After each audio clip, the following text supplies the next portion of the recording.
दराज supply chain management DSC।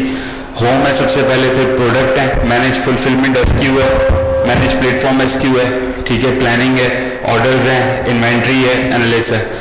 अच्छा जी, अगर तो हमारी FBD हुई भी होती है, करंटली चल रही होती है, तो ये जैसे ग्राफ देख रहे हैं यहाँ पे पता चल रहा होता है क्या ऑर्डर्स वगैरह आ रहे हैं, क्या प्रोडक्ट्स हैं आपकी दली हुई। यहाँ पे हैशटैग SQs लिखा हुआ है, यहाँ पे नंबर ऑफ SQs लिखा हुआ होता है, आप चेक करें, लाइव इन्वेंट्री कर सकते हैं, ठीक है। अब अभी चूंकि कुछ भी नहीं है, फ्रेश अकाउंट है। अच्छा, बहुत सारे लोग ये सवाल होते हैं कि भाई अब जैसे मैं जॉब पर्सन हूँ या मैं क्या कहते हैं मैं कोई और काम करता हूँ, उस टाइम पे अवेलेबल नहीं होता, दराज की जो टाइमिंग है। यार थोड़ा सा इको कम कर दिएगा। तो ऐसा हो सकता है कि यार हम लोग डायरेक्ट दराज को शुरू करें एज अ फुलफिलमेंट बाय दराज, तो ऐसा दराज जो है वो आपको अलाउ नहीं करता। क्यों नहीं करता? क्योंकि दराज की कुछ ऐसी पॉलिसीज़ हैं, जैसे कि आपका वो आइटम स्पेसिफिक इतना बिका हुआ हो, उस कैटेगरी में आपने इतनी सेल की हुई हो, तो आप एलिजिबल होते हो फुलफिलमेंट बाय दराज के लिए, ठीक है, ऑल्सो नोन एज FBD। तो अगर तो ये कंसर्न है कि यार हम डे 1 से करेंगे तो ये थोड़ा मुश्किल हो जाता है। हाँ, ये है कि आप स्टार्टिंग थोड़ा सा उसको पैटर्न पे लेकर आके FBD पे शिफ्ट कर सकते हो और मुकम्मल शिफ्ट कर सकते हो। ऐसा कोई नहीं है कि बाद में तंग करेगा या कोई मसले मसाइल हैं। जो सेलर्स पैटर्न पे होते हैं FBD के, वो कंटिन्यू कर सकते हैं उसको।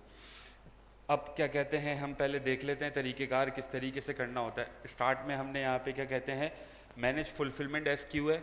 अगर तो मैं पहले से कुछ FBD करा हुआ हूँ तो मैं इस पॉइंट पे जाऊँगा कि मेरे जो SQs पहले से बने हुए हैं तो वो यहाँ पे शो होंगे। लेकिन अभी चूँकि फ्रेश है, अभी फर्स्ट टाइम हम FBD के लिए अप्लाई कर रहे हैं, तो अब यहाँ पे हम मैनेज प्लेटफॉर्म SQ पे जाएंगे। प्लेटफॉर्म यहाँ पे नॉर्मल दराज को कंसिडर कर रहा है और मैनेज फुलफिलमेंट SQ FBD को कंसिडर कर रहा है। प्लेटफॉर्म SQ पे चले जाते हैं।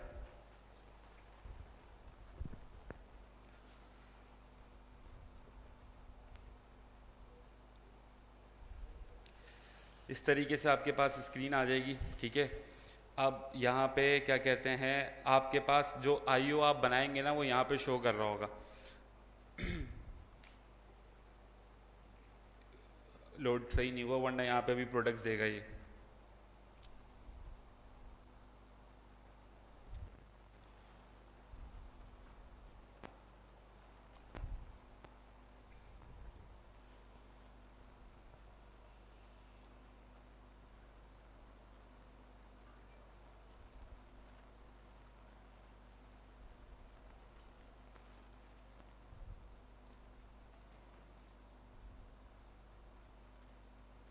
ये देखें यहाँ पे क्या कहते हैं, इसने जितनी, थोड़ा सा नेट मसला कर रहा है।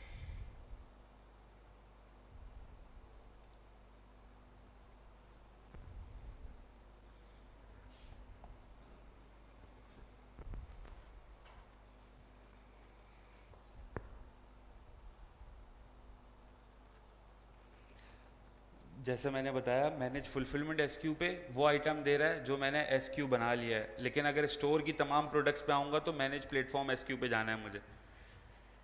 यहाँ पे ये लोड होने के बाद तमाम तर प्रोडक्ट दे देगा। ये इस तरीके से करता है, घबरा नहीं जाइएगा कि यार कोई प्रोडक्ट शो नहीं हो रही। आपके सामने इसने किया, 2 दफ़ा रिफ्रेश किया, लेकिन वो लोड होने में थोड़ा सा टाइम लेता है। अब यहाँ पे उस प्रोडक्ट का SQ नेम लिखा हुआ है, ठीक है, उसकी ID आ रही है। प्रोडक्ट पे आपकी ID होती है, यूनिक सेलर कोड होता है दराज की तरफ से, सेलर SQ उसका जो नाम है, और रेडी फॉर इनबाउंड है ये। इस पर ग्रीन कलर से रेडी लिखा हुआ है, नीचे वाली प्रोडक्ट पे नॉट रेडी लिखा हुआ है। रेडी मैंने एक टेस्टिंग के लिए की थी, लेकिन मैं आपके सामने एक और कर देता हूँ। नॉट रेडी वाली को लेते हैं। नॉट रेडी को लेंगे, अगेन प्रोडक्ट का नाम है, उसकी प्राइस बता रहा है और ऑनलाइन दिखा रहा है कि हाँ भाई SQ ऑनलाइन है। SQ ऑनलाइन होना ज़रूरी है, ऐसा नहीं है कि वो सस्पेंड में पड़ा हुआ है, आउट ऑफ स्टॉक में पड़ा हुआ है, तो वो नहीं होगा। यहाँ पे लिखा हुआ है क्रिएट फुलफिलमेंट SQ, ठीक है, इस पर क्लिक कर देते हैं एक्शन के अंदर। अगेन यहाँ पे प्रोडक्ट का नाम आ रहा है। छेड़खानी नाम के साथ नहीं करनी है, क्योंकि फिर अगेन जब आप वेयर हाउस पे जाएंगे तो नाम का कॉन्फ्लिक्ट आ जाएगा कि स्टोर पे एक डिफरेंट प्रोडक्ट है, इधर कुछ और नाम है। तो जो नेम है वो रहने दें, आप इसमें छेड़खानी नहीं कीजिएगा। बारकोड, बाज़ औक़ात प्रोडक्ट्स का बारकोड जब अपना प्राइवेट लेबल कर रहे होते हैं तो अपना बारकोड चल रहा होता है कि यार ये सीरीज़ हमारे नंबरिंग की चल रही है, मैंने समथिंग 100 से लेके 200 तक दराज के वेयर हाउस में रखवानी है, तो मैं यहाँ पे उसको मेंशन करवा सकता हूँ अपना बारकोड।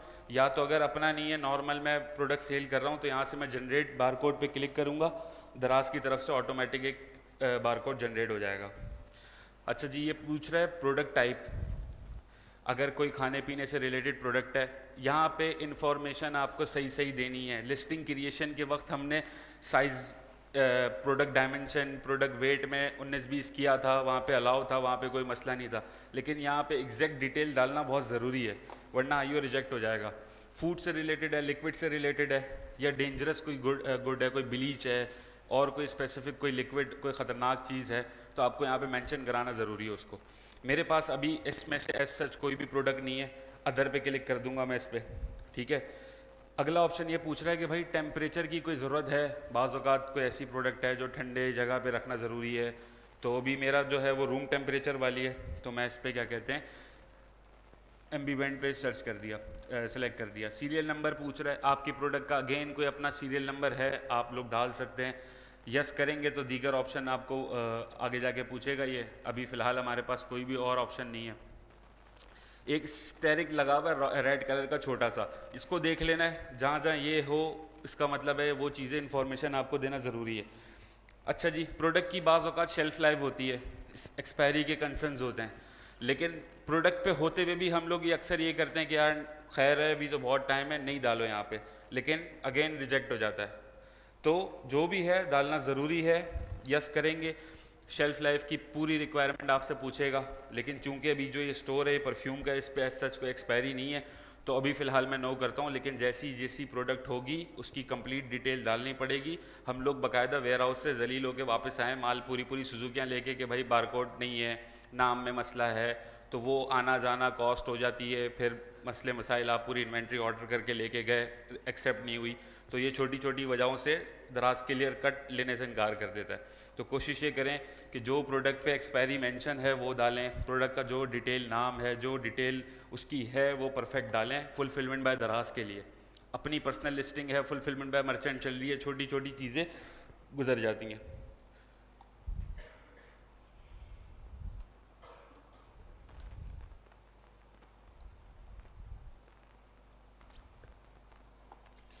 ठीक है जी, तो फुलफिलमेंट बाय दराज पे हमको बारीक चीज़ों का ख्याल रखना है। अब ये तमाम तर चीज़ें मैंने डाल दी, बेसिक सी प्रोडक्ट की इंफॉर्मेशन डाल दी, मैं क्रिएट पे क्लिक करूँगा, ये सबमिट हो गया सक्सेसफुली। अब अगला ऑप्शन हमको कहाँ मिलेगा? अगला ऑप्शन हम अगर देखेंगे यहाँ पे हमारे पास इन्वेंट्री के ऑप्शन में सेंड टू वेयर हाउस है और रिटर्न टू वेयर हाउस है। सेंड टू वेयर हाउस को और आसान ज़बान में या दराज की लैंग्वेज में बोलते हैं आईओ, इनबाउंड ऑर्डर। और अगर वेयर हाउस से मंगवाना है, कोई माल वहाँ पे आपका पड़ा हुआ है, आपको मंगवाना है, तो आप बनवाते हो आउटबाउंड ऑर्डर, ओ कहलाता है वो, आईओ और ओ, ठीक है, इनबाउंड ऑर्डर और आउटबाउंड ऑर्डर। अच्छा जी, अब देखेंगे 2 एसक्यू हमारे रेडी हो गए, एक मैंने पहले से कर दिया था, एक अभी आप लोगों के सामने किया कि भाई ये जाने के लिए तैयार है। अच्छा जी, अब मैं क्या कहते हैं सेंड टू वेयर हाउस पे आऊँगा।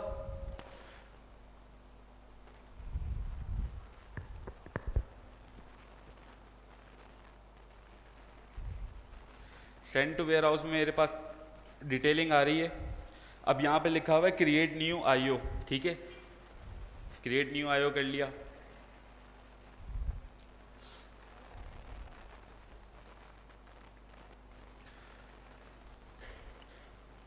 मुझसे एड्रेस पूछ रहा है कहाँ रखना है। अगर मैं कराची बेस्ड हूँ तो कराची का जो एड्रेस है वो आ रहा है दराज कराची, दराज लाहौर, इस्लामाबाद, कराची बल्कि।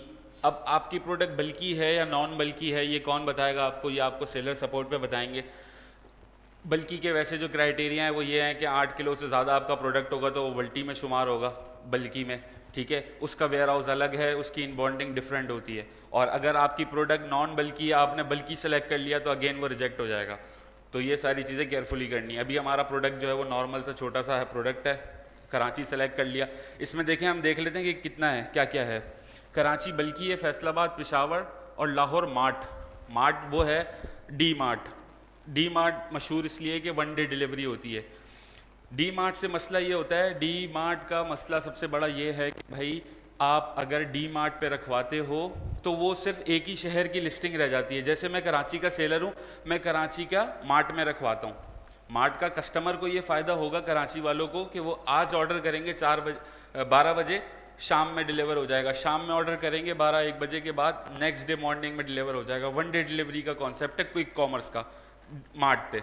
आपने बाज़ औक़ात अगर किसी ने एक्सप्लोर किया होगा तो डी मार्ट एक टैग भी लगा हुआ था लोगो ग्रीन कलर का, और दराज का पूरा अलग पोर्शन है, जैसे डी मॉल है वैसे डी मार्ट है। तो डी मार्ट क्विक कॉमर्स की तरीके से चल रहा होता है, उसमें कुछ कैटेगरीज अलाउ होती हैं, जैसे ग्रॉसरीज हो गई, फैशन में कुछ टियर 3 की कैटेगरीज आती हैं, इस तरीके से डिफरेंट कैटेगरीज अलाउ हैं डी मार्ट करना। लेकिन डी मार्ट पे अभी क्या है, मैंने लिस्टिंग की, मुझे लाहौर से भी ऑर्डर आएगा, मुझे पेशावर से भी ऑर्डर आएगा, मुझे कश्मीर से भी ऑर्डर आएगा, लेकिन जब मैंने अगर अपनी वही लिस्टिंग को डी मार्ट पे रखवा दिया तो वो कराची ओनली हो जाएगी, वो किसी को नज़र भी नहीं आएगी, वो विजिबल नहीं होगी बाकी शहरों के लिए। सही है। तो एक ये मसला होता है कि सिलेक्टेड हो जाती है लिस्टिंग, तो उसका ये हल होता है कि एक स्टोर करंटली चल रहा है, अगर मेरा आइटम ऐसा है जो कि डी मार्ट वाला है, कोई प्रोडक्ट ऐसी है, तो मैं अलग से सेपरेट उसकी लिस्टिंग करूंगा जो कि ऑल ओवर पाकिस्तान होगी, जो कि मैं नॉर्मली मैनेज कर रहा हूँ अपने घर से, और एक डी मार्ट पर मैंने रखवा दिया उसको एक्सप्लोर करने के लिए। ठीक है। अच्छा जी, अभी हमारा नॉर्मल है तो हमने नॉर्मल पर सिलेक्ट कर लिया, ऑटोमेटिक उसने एड्रेस दे दिया जो कि मुझे एडिट करने का ऑप्शन नहीं दे रहा। किसी को अगर एड्रेस नहीं पता हो तो वो देख सकता है कि भाई ये आइटम कहाँ ड्रॉप ऑफ करने या कि इसको कहाँ रखवाना है। रेफरल नंबर ये है कि भाई अगर तो कोई की अकाउंट मैनेजर है, उसका कोई रेफरल कोड चल रहा है, या आपको ईमेल आई है उस पर रेफरल कोड कोई है, तो आप यहाँ पे डाल सकते हैं। तो अभी फ़िलहाल कुछ भी ऐसा नहीं है, हम बिल्कुल फ्रेश जा रहे हैं, तो ज़रूरी नहीं है रेफरल डालना। आईओ की टाइप नॉर्मल है हमारी। अब यहाँ पे डेट, किस दिन जाना है वो इन्वेंट्री। अब ऐसा होता है कि यार हमने अपने हिसाब से प्लानिंग की कि आज इतवार है, बुध तक मेरा माल आ जाएगा, मैं जुमेरात को रखवा दूंगा। फॉर एग्जांपल बुध को माल नहीं आता या कोई और मसले मसाइल हो जाते हैं। अगर आपने यहाँ पे डेट सेलेक्ट की और ये एक्सेप्ट हो गया और आप माल देने नहीं गए किसी भी सुस्ती की वजह से या किसी भी मसले मसाइल की वजह से, तो दराज ब्रेक लिस्ट कर देगा। आइंदा फिर कभी भी तरीके से आपका आईओ एक्सेप्ट नहीं होगा, साफ सीधी बात है। दराज को हट करेंगे तो वो फिर लंबी दुश्मनी पाल लेगा आपसे।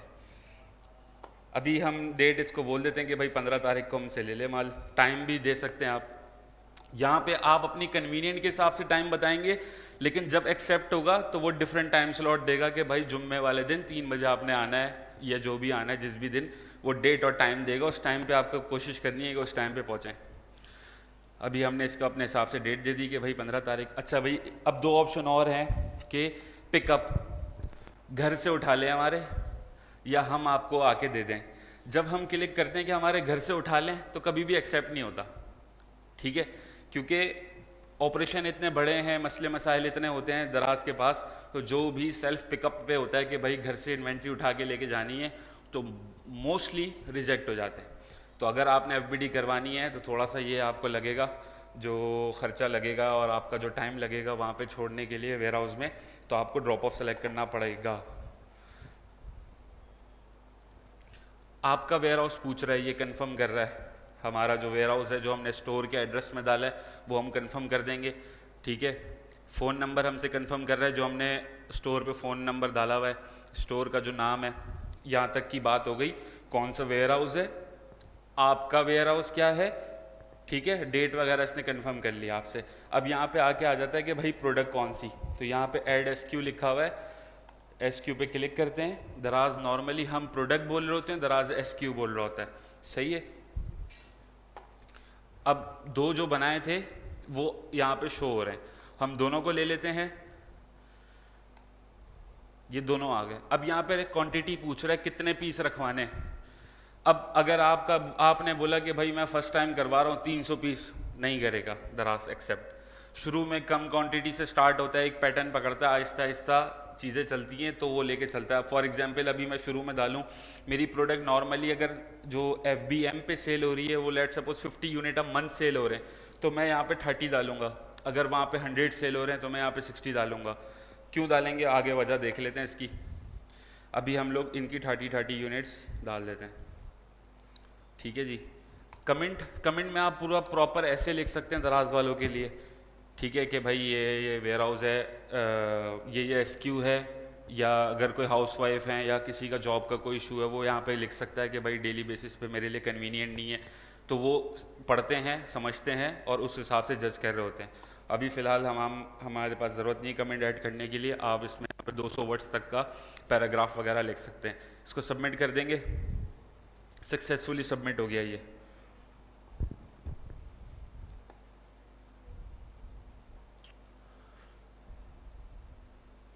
जैसे ही यहाँ पे सबमिट हो गया आपको एक ईमेल आ जाएगी कि भाई ये आपका क्या कहते हैं आईओ का स्टेटस है और ये आपका आईओ का नंबर है। आईओ का नंबर आ गया, आईओ का स्टेटस आ गया, पेंडिंग पे अभी, ठीक है, अभी अप्रूव नहीं हुआ है।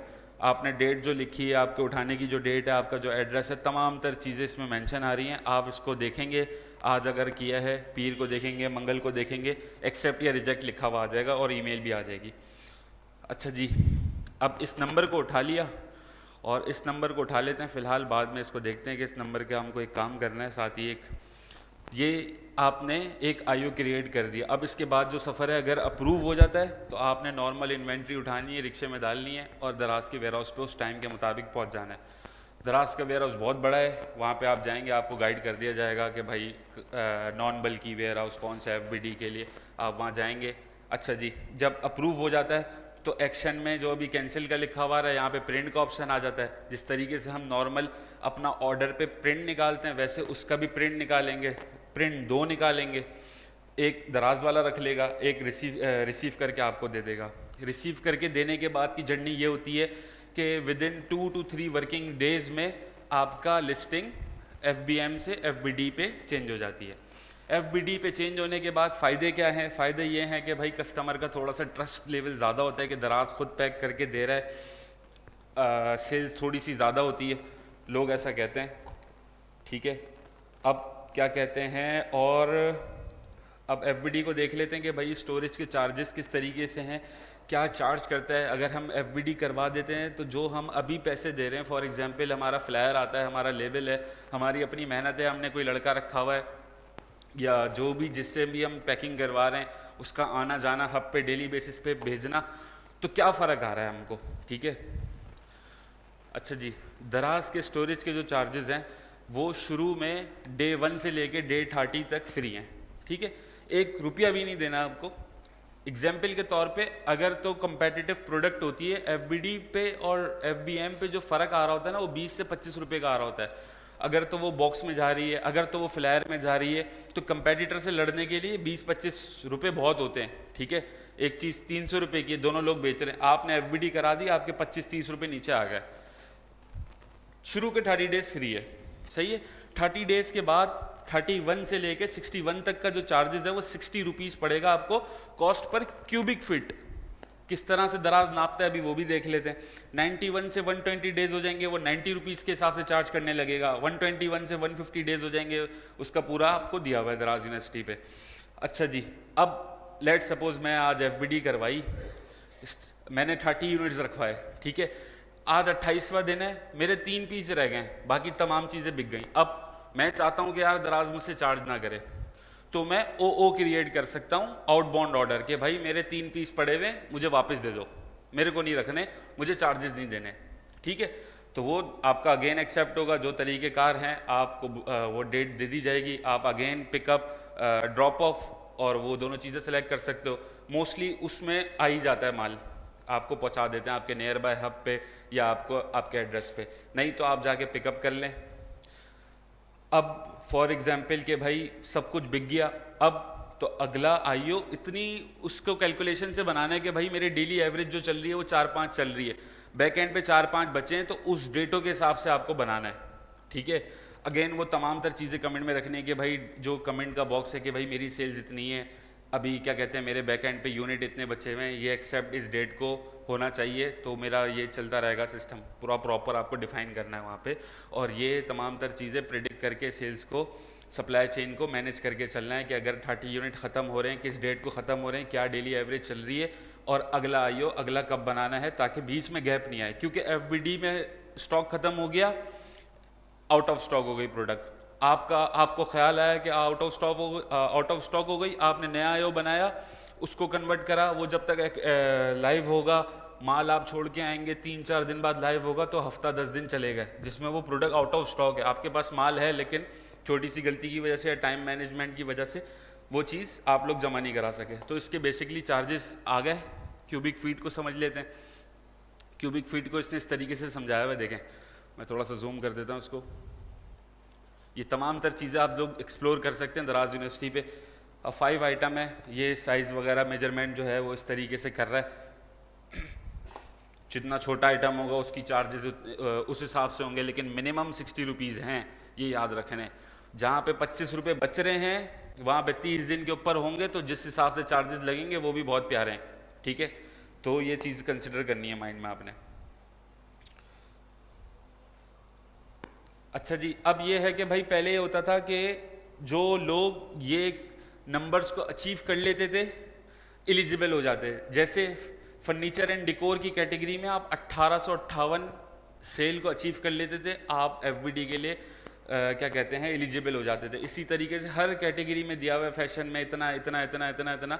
लेकिन अभी रिसेंट टाइम्स पे दराज ने पॉलिसी चेंज कर दी। दराज ने अब ये कर दिया कि भाई जो सेलर क्राइटेरिया पे एलिजिबल होगा उसको मेल आ जाएगी, उसको मेल पे इनवाइट आएगा कि भाई आपकी आइटम इस कैटेगरी में टॉप सेलिंग है, आप एफबीडी कर दें। तो वो ईमेल जिसके पास आएगी उसी का आईओ एक्सेप्ट होगा। या तो अदर देन अगर किसी के पास बड़ा अकाउंट है, की अकाउंट मैनेजर है, उसको प्रॉपर तरीके से सिस्टम चलाना है तो वो कर सकता है। की अकाउंट मैनेजर क्या होता है? की अकाउंट मैनेजर ये होता है कि जो अकाउंट बहुत बड़े चल रहे होते हैं, नंबर्स में बहुत अच्छे होते हैं, दराज ने कैटेगरी वाइज मैनेजर्स रखे हुए हैं। फॉर एग्जाम्पल मैं हूँ तो मैं फैशन की कैटेगरी में काम कर रहा हूँ। फैशन में लेट सपोज आप सब सेलर हैं तो मैं आपको इंटरटेन कर रहा हूँ, आपके जो मसले मसाइल हैं वो हल करके दे रहा हूँ आपको। आईओ आ गया, प्रोडक्ट की लिस्टिंग से रिलेटेड कोई और मसला आ गया, क्लेम से रिलेटेड मसला आ गया, तो वो एक बंदा आपको सुपरवाइज करने के लिए होता है। तो अगर तो वो है तो वो आपकी मसले आसान कर देता है, बहुत सारी चीज़ों में लेवरेज कर देता है। लेकिन की अकाउंट मैनेजर के कुछ क्राइटेरियाज हैं कि भाई $5000 की सेल हो आपकी मंथली, ठीक है, जो कि इन रुपीज़ मिलियन 1.5 मिलियन का रेवेन्यू बनता है। तो जब वो अचीव करता है तो वो बंदा साइन हो जाता है, वो आपसे राब्ते में आ जाता है, बहुत सारे मसले मसाइल डायरेक्टली हल कर देता है। तो नवंबर दिसंबर तक दराज का ये था कि भाई ये नंबर्स को आपने अचीव करना था और आप एलिजिबल हो जाते थे एफबीडी के लिए। लेकिन रिसेंट कुछ दराज की नई पॉलिसीज़ के बाद अब ये है कि ईमेल वाइज इनवाइट आएगा आपको, आपने वो इनवाइट एक्सेप्ट करना है, रिजेक्ट करना है, इट्स अप टू यू, और आपने आईओ क्रिएट करके रखवा देना है। ठीक हो गया?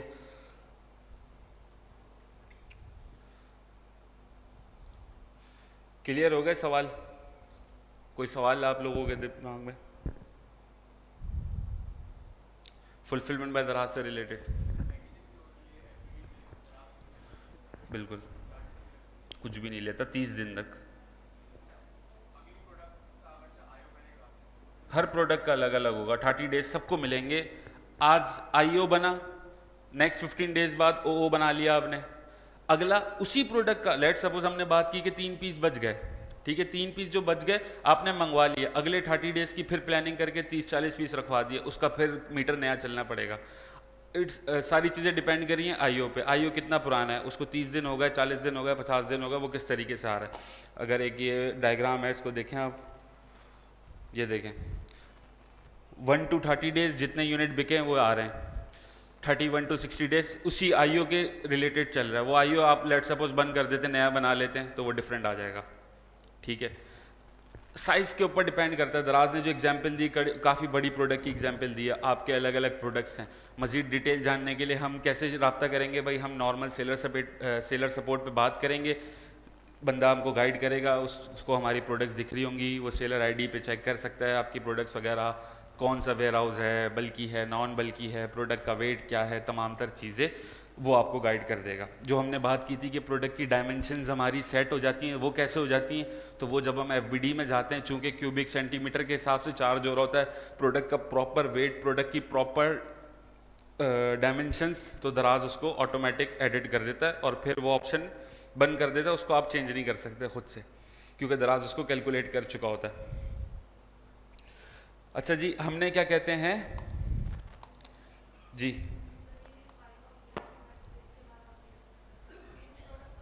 बिल्कुल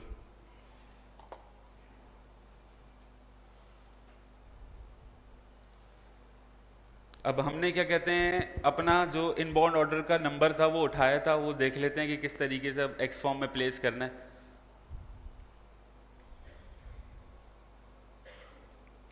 हमारे पास क्या कहते हैं, सेलर सपोर्ट में जब जाते हैं तो एक टूल का नाम है, एक तो है कि भाई आप नॉर्मल चैट कर सकते हो सेलर सपोर्ट पे, कॉल कर सकते हो, और एक होता है एक्स फॉर्म। एक्स फॉर्म क्या करता है, हज़ारों क्यूरीज आ रही होती हैं, हज़ारों मसले मसाइल आ रहे होते हैं, लेकिन एक्स फॉर्म उस क्यूरी को थोड़ा सा ऊपर कर देता है, रिस्पॉन्स फ़ौरन मिल जाता है आपको। तो एक्स फॉर्म भरने के तरीक़ेकार ये हैं कि भाई यहाँ पे आप नॉर्मल सेलर सपोर्ट पे गए, कॉन्टेक्ट्स पे गए और click here for more option पे गए, तो 3 चीज़ें मिलनी है आपको। अगर फ़ोन पे रब्ता करना है, कोई ऐसा अर्जेंट इशू है तो आप फ़ोन कर सकते हैं बंदे से, क्योंकि बाज़ औक़ात होता है इतना लिख के समझाना उसको भी नहीं समझ में आ रही, आपको भी उसकी बात नहीं समझ में आ रही, तो आप कॉल पे डायरेक्ट बात कर सकते हैं। कोई ऐसा मसला है जो कि चैट पे सॉल्व हो सकता है, वो चैट पे कर सकते हैं। और जो सुकून वाला आइटम है, जैसे क्लेम फाइल करना होता है, अभी FBD का IO एक्सेप्ट करवाना है हमने, तो अब ये कॉल पे बोलेंगे, कॉल पे वो बोलेगा एक्स फॉर्म भर दें, तो हम यहाँ पे एक्स फॉर्म भरते हैं। अभी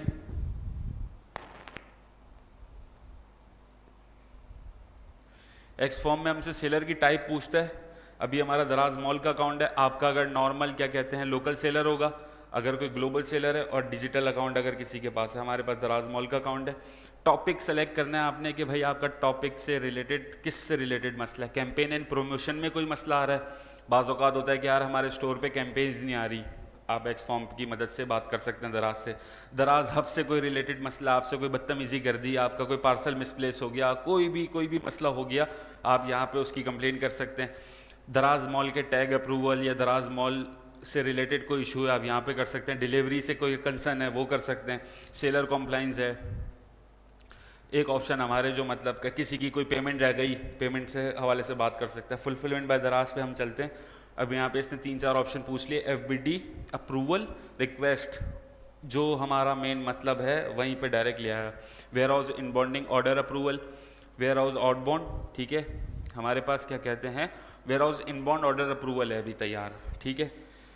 यहाँ पे ये हमसे नंबर मांग रहा है, हमने इस पे नंबर पेस्ट कर दिया यहाँ पे।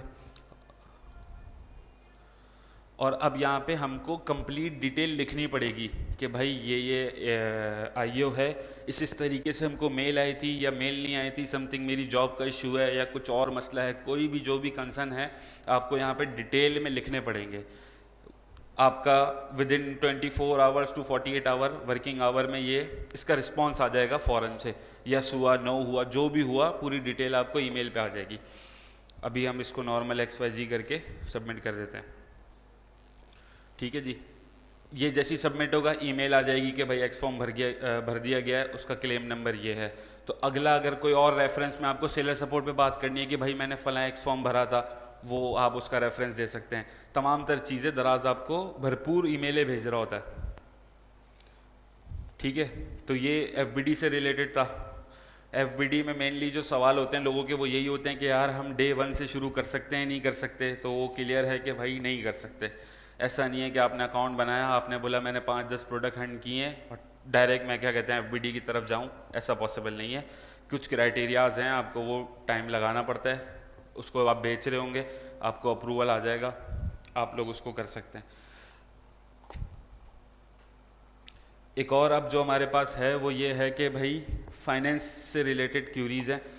एक 2 तरीके से काम कर रही होती है फाइनेंस हमारी, कि एक तो हम पर ऑर्डर डिटेल वाइज चले जाएं, एक एक ऑर्डर उठाएं, उसका क्या वैट है, उसकी क्या तमाम तर चीज़ें, उस तरीके से चली जाएं।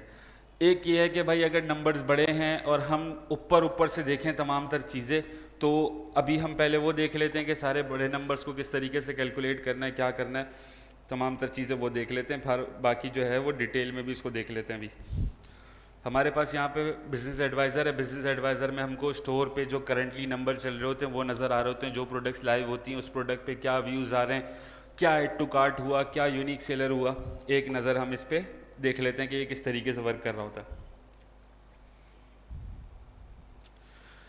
ये इस तरीके से आपको डैशबोर्ड दिखा रहा होता है। अब यहाँ पे यस्टरडे का रेवेन्यू दिखा रहा है 1599, विजिटर्स दिखा रहा है 24, कन्वर्जन रेट दिखा रहा है 4.17, रेवेन्यू पर बायर दिखा रहा है 1599, पेज व्यूज़ दिखा रहा है 173। उसके बाद बायर आपके स्टोर पे 1 आया, ऑर्डर आपके स्टोर पे 1 आया, ऑर्डर की एवरेज जो थी वो 1599 थी, बास्केट साइज़ जो था वो ये था, यूनिट जो सोल्ड हुआ वो ये था, ऐड टू कार्ट कितने लोगों ने किया, कितने विजिटर्स आए, ऑर्डर की क्या वैल्यू थी, विश लिस्ट कितना हुआ, ये तमाम तर चीज़ें आपको ये डिटेल बता रहा होता है। ये यस्टरडे है, ये लास्ट 7 डेज़ बताएगा, ये लास्ट 30 डेज़ बताएगा, और मंथ ओवर मंथ आप 3 महीने का देख सकते हैं। दराज पे एक मसला ये है कि आपको सिर्फ लास्ट 90 डेज़ तक की अपडेट मिलती है, उससे पुराना जो महीना हो जाता है, जैसे अक्टूबर गुजर गया तो ख़त्म हो गई कहानी उसकी, उसका कोई रिकॉर्ड नहीं है। तो आपको अगर अपना रिकॉर्ड मेंटेन करना है तो आप डाउनलोड कर सकते हैं, इसको डाउनलोड करने का भी ऑप्शन है। बिजनेस एडवाइज़र की रिपोर्ट डाउनलोड कर सकते हैं। फाइनेंस तो मौजूद होती है, जो पे आउट्स वगैरह होते हैं, लेकिन बिजनेस एडवाइज़र के जो नंबर होते हैं वो ख़त्म हो जाते हैं। फिर उसके बाद यहाँ पे इसमें नहीं पढ़ते, इसमें मेनली प्रोडक्ट्स हैं, व्यूज़ वगैरह तमाम तर चीज़ें ये दे रहा होता है, कितनी प्रोडक्ट्स चल रही हैं, क्या आउट ऑफ स्टॉक है, कितना यूनिट बिक रहा है, ये सारी चीज़ें होती हैं। ठीक है,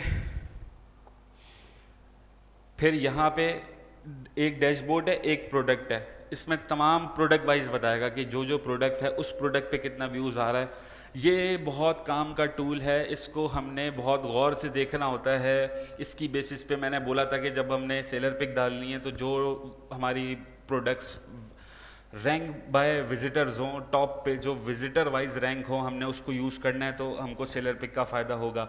अब आप लेट सपोज आपके स्टोर पे 10 प्रोडक्ट्स हैं, आप जब अपनी लिस्टिंग पे ऑडिट करेंगे तो आपको पता चलेगा कि यार 3-4 की तो कन्वर्जन ही बहुत लो है, विजिटर आ रहा है, बायर आ रहा है, वहाँ पे कन्वर्ट नहीं हो रहा सेल में, तो आप उस पर ऑफ़र दे सकते हैं। तमाम तर मार्केटिंग की जो स्ट्रेटजी निकालेंगे वो ये डेटा देगा आपको, तो आपको पता चलेगा कि भाई क्या चल रहा है, बिल्कुल एग्जैक्ट नंबर बताएगा ये।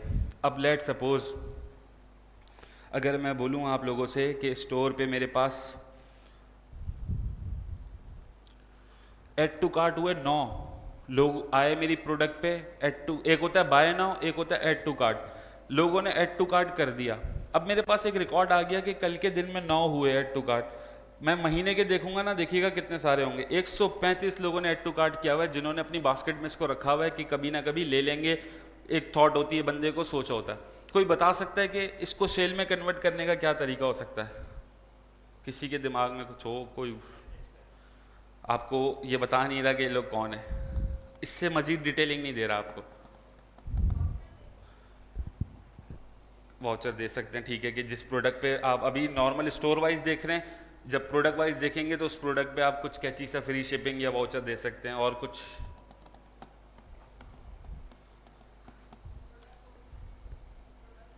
प्रोडक्ट को दे सकते हैं, कोई मसला नहीं है। और आसान हल ये होता है कि हम प्राइस ड्रॉप कर दें। अगर एक कस्टमर, जैसे लेट सपोज मुझे ये माउस चाहिए था, अभी मैं ऐड टू कार्ट करके आ गया, ठीक है, कि मैं लेता हूँ 1-2 दिन में, बंदा भूल जाता है, पड़ा हुआ होता है उसके कार्ट में, तो अब उसको कन्वर्ट करने के लिए क्या है, मैं इस माउस की प्राइस 1 रुपया गिरा दूंगा, 2 रुपया गिरा दूंगा, तो उससे ये होगा कि तमाम तर जो स्टोर फॉलोअर हैं, जो प्रोडक्ट पे ऐड टू कार्ट किए हुए हैं या जिन्होंने विशलिस्ट किया हुआ है, उनके पास नोटिफिकेशन जाएगा कि प्रोडक्ट की प्राइस ड्रॉप हो गई। ये नहीं बताएगा कि 1 रुपया गिरा है, ठीक है। अगर तो मेरा इंटरेस्ट है, मेरे पास पुश नोटिफिकेशन आएगा तो मैं हो सकता है क्लिक कर लूँ, वापस से उस पर आ जाऊँ। तो इस तरीके की बहुत छोटी छोटी तरीक़ेकार हैं जिनको यूज़ कर रहे होते हैं। तो मेनली ये है कि भाई हमको डैशबोर्ड का प्रोडक्ट का महीने 15 दिन में मुआयना करना है, अपनी परफॉर्मेंस देखनी है, उसका हाल हवाल देखना है कि भाई कौन से चल रहे हैं, कौन से नहीं चल रहे, क्या डेट पड़ा हुआ है, क्या चल रहा है, तमाम तर चीज़ें हमको देखनी है। अभी जो हमारे पास है वो फाइनेंस है। फाइनेंस में अकाउंट स्टेटमेंट के नाम की एक बला है, उसमें ये होता है कि तमाम तर बिजनेस एडवाइज़र में जो पैसे शो होते हैं ना, वो पैसे थोड़ा सा गिमिकी होता है, थोड़ा सा फेक होता है। वो इसलिए होता है कि आपकी प्रोडक्ट अभी बाय हुई, किसी ने बाय नाउ दबाया, अगले ही सेकंड उसने कैंसिल कर दिया, ठीक है, या उसने कस्टमर ने आगे जाके 3-4 दिन बाद रिटर्न कर दिया, या उस कस्टमर ने क्या कहते हैं बाय नाउ किया, डिलीवरी फेल हो गई, लेकिन दराज के डैशबोर्ड ने सेल को कंसिडर कर लिया, बस वो विजिटर आया वो काउंट कर लिया बस। तो यहाँ पे अगर लेट सपोज लाख रुपए की सेल दिखा रहा है तो इन नंबर्स ओरिजिनल में आपके पास कम आ रही होगी, क्योंकि डिलीवरी फेल, रिटर्न, कैंसिलेशन, ये तमाम तर चीज़ें कट कटा के आपको अकाउंट स्टेटमेंट में वो नंबर पता चलेगा कि आपके बैंक में क्या आ रहा है। अगर कोई शख्स आपको बोल रहा है कि दराज पे मैं मिलियन का रेवेन्यू करता हूँ, तो उसके दिल का हाल पूछेंगे तो वो तकरीबन 4-5 लाख रुपए कर रहा होगा जो कि बैंक में आ रहे होंगे। सेल तो बेहतरीन होती है, सबकी अच्छी होती है कि मिलियन 1.5 मिलियन का अगर रेवेन्यू है, 1-1.5 लाख का रेवेन्यू है, तो 50-60 हज़ार इन नंबर आ रहे हैं प्रोडक्ट की मद में आपके पास जो पैसे आ रहे हैं। उसका फ़र्क देख लेते हैं।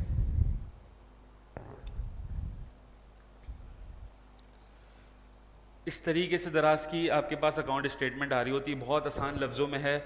जिसको और मज़ीद देखना होता है उस पर हम क्लिक करेंगे तो मज़ीद डिटेल बता देगा, किस तरीके से कैलकुलेट हुए वो बता देगा।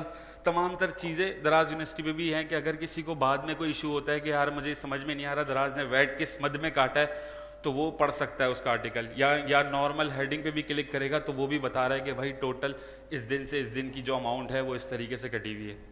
टोटल पे आउट, हम इससे पहले वाली डेट पे चलते हैं, डेट वाइज आ रहा है। जैसे दराज का हमने बोला था कि भाई 6 दिन का पे आउट होता है, 7 दिन का पे आउट जो होता है आपका वो किस तरीके से होता है। अब ये 30 जैन से 5 फरवरी तक का है। अमाउंट जो बैंक में आ रही है वो 4,000 रुपये आ रही है, किस दिन आएगी वो लिखा हुआ होता है, या अगर आ गई है तो वो लिखा हुआ होता है कि भाई किस दिन आई है, ताकि आपके पास डेट रहे। और ये ग्रीन कलर का फ्लैग लग गया कि भाई पेड हो गया ये, ठीक है। अगर तो कोई पुराना बैलेंस चल रहा है या तमाम तर कोई और चीज़ें हैं तो यहाँ पे आपको बैलेंस शो होता रहेगा। फिर ये आपको डिलीवरी ऑप्शन में शिपिंग पेड बाय बायर दिखा रहा है। जब हमने बिजनेस एडवाइज़र में एक नंबर देखा, एक मेरी प्रोडक्ट है जिसकी प्राइस है 1599 रुपये, उसमें उसने शिपिंग भी लगाई, उसमें उसने तमाम तर खर्चे लगाए। अब वो यहाँ से कट ऑफ कर रहा है कि बायर ने शिपिंग पे की, हमारा कोई लेना देना था ही नहीं उसमें, ठीक है, तो वो कट गया सीधा सीधा यहाँ से। तो इसी तरीके से वैट है, हम अपनी प्रोडक्ट की कैलकुलेशन में करके आए, जो हमने कैलकुलेटर पे देखा था उसमें हमने वैट भी डाल दिया, पेमेंट फ़ी भी डाल दी, दराज का कमीशन भी डाल दिया, अपना एक्सपेंस भी डाल दिया, तमाम तर चीज़ें हम पहले से कैलकुलेट कर रहे हैं। तो हम अभी इस सेल्स को कंसिडर कर लेंगे, ये नंबर मैंने उठा लिए, और एक नॉर्मल सी शीट का मैं आपको वो दे देता हूँ कि किस तरीके से हम इस पर देखेंगे। यहाँ पे मेरे पास एक डेट आ गई, समरी में मैं उसकी डिटेलिंग लिख सकता हूँ कि समथिंग प्रोडक्ट है, इतने का मैंने ख़रीदा। एक कॉलम मेरा हो गया परचेजेस का, ठीक है, जिसकी अकाउंटिंग की फील या जिसका बैकग्राउंड होगा वो और बेहतर तरीके से कर सकता है। थोड़ा सा ये बिल्कुल बेसिक टाइप है कि जो बिल्कुल दराज की जर्नी फॉलो कर रहा है वो इसको फॉलो कर सकता है, काम निकल जाएगा उसका। आपका जो माल आया, एक जो बिल बना वो लेट सपोज 33,000 रुपये का बना, अगली प्रोडक्ट आई 9,900 की आई, इसके बाद आई 2-4 चीज़ें आ गई आपकी, टोटल आपने परचेजेस कर ली 96,528 रुपये की, ठीक है। सेल्स हमने कहाँ से ली? सेल्स हमने अभी यहाँ से कंसिडर किए हैं दराज क्या, जो हमारा बैंक का पे आउट आता है, ठीक है, जो अमाउंट हमारे पास आता है, यही हमारे पास मैसेज भी आता है कि ये अमाउंट आपके बैंक में आ गई, ठीक है। इसको थोड़ा सा गौर से समझिएगा। उस हिसाब से भी हम देखेंगे कि जो ऑर्डर वाइज निकालना होता है वो कैसे निकालना होता है। ये जो भी डेट्स आ रही हैं उस महीने के हिसाब से, जिस महीने का मैं हिसाब कर रहा हूँ, मैंने वो डेट वाइज यहाँ पे पैसे कैलकुलेट कर लिए, ठीक है, टोटल सेल ले ली। तीसरी चीज़ आती है हमारा एक्सपेंस, कि अगर हमने मार्केटिंग कर ली, अच्छा जी लेबल प्रिंटिंग के पैसे यहाँ पे आएंगे या नहीं आएंगे? मैं रोज़ मेरा ऑर्डर आता है, मैं प्रिंटर वाले के पास जाता हूँ, 10 शीटें 15 शीटें जो भी मेरे ऑर्डर आते हैं वो मैं निकालता हूँ, तो यहाँ पे मैं कंसिडर करूँगा उसको? नहीं करेंगे। क्यों नहीं करेंगे?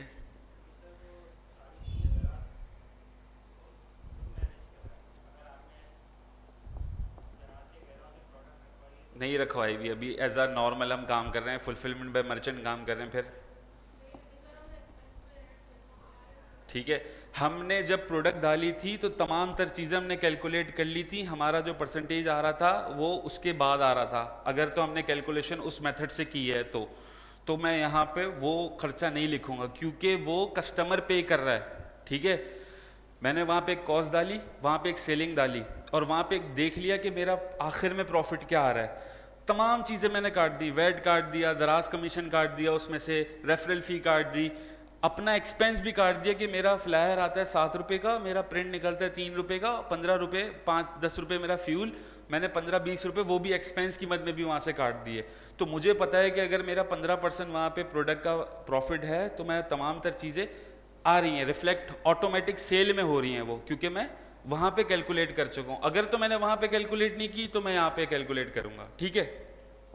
क्लियर हो गया? कोई मसला तो नहीं है? तो यहाँ पे फिलहाल नहीं आएंगे, यहाँ पे जो मार्केटिंग के मेरे एक्सपेंस है वो 4,900 के आ गए।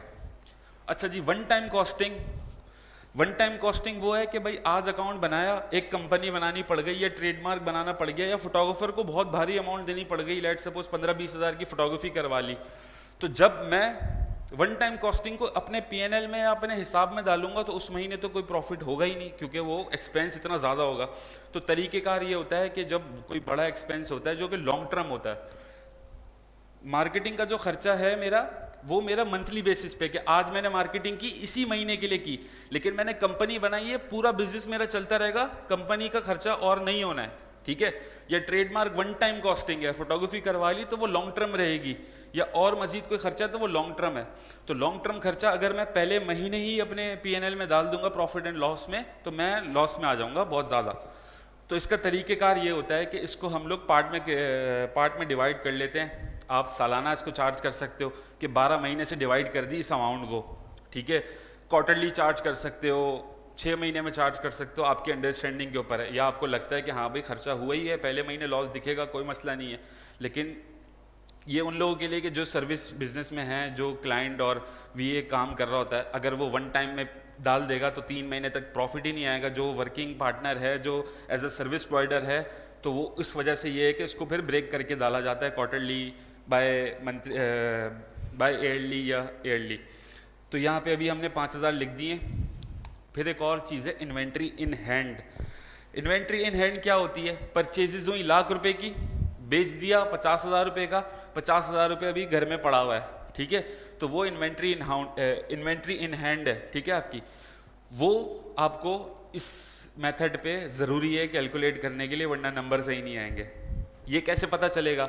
ये ऐसे पता चलेगा, या तो फिजिकल काउंट कर सकते हैं, लेकिन अगर तो इतना बड़ा सेटअप है, मल्टीपल प्रोडक्ट्स हैं, बार बार नहीं गिन सकते, तो तरीक़ेकार ये होता है कि आप डेली ऑर्डर की शीट मेंटेन करते हो। आज ये ऑर्डर आया, इस डेट को ये ऑर्डर आया, तो टोटल परचेजिंग और वो तमाम तर बिकने वाली चीज़ें माइनस हो जाएंगी, तो आपके हाथ में पता चल जाएगा कि क्या पड़ा हुआ है। रिटर्न जो आ रहा है वो उसमें ऐड करना पड़ेगा, डिलीवरी फेल जो आ रही है वो उसमें ऐड करनी पड़ेगी। आप फिर जैसा जैसा बिजनेस बड़ा होगा अपने हिसाब से उसको कस्टमाइज़ कर सकते हैं। इस तरीके की शीटें और हार्डकोर बनती जाती हैं जितना बड़ा काम होता है, जितने बड़े तरीक़ेकार होते हैं, ठीक है। तो इन्वेंट्री इन हैंड हमारे लिए ज़रूरी है। अब यहाँ पे एक स्ट्रक्चर है भाई, पीएनएल के नाम से बना हुआ है। मैं आपके सामने वापस से बना देता हूँ, तमाम तर फिगर इसकी उड़ा देता हूँ।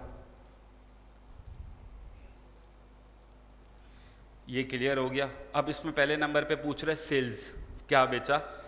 तो सेल में मैं यहाँ पे क्या कहते हैं इसको बता देता हूँ कि भाई टोटल जो मेरी सेल हुई है,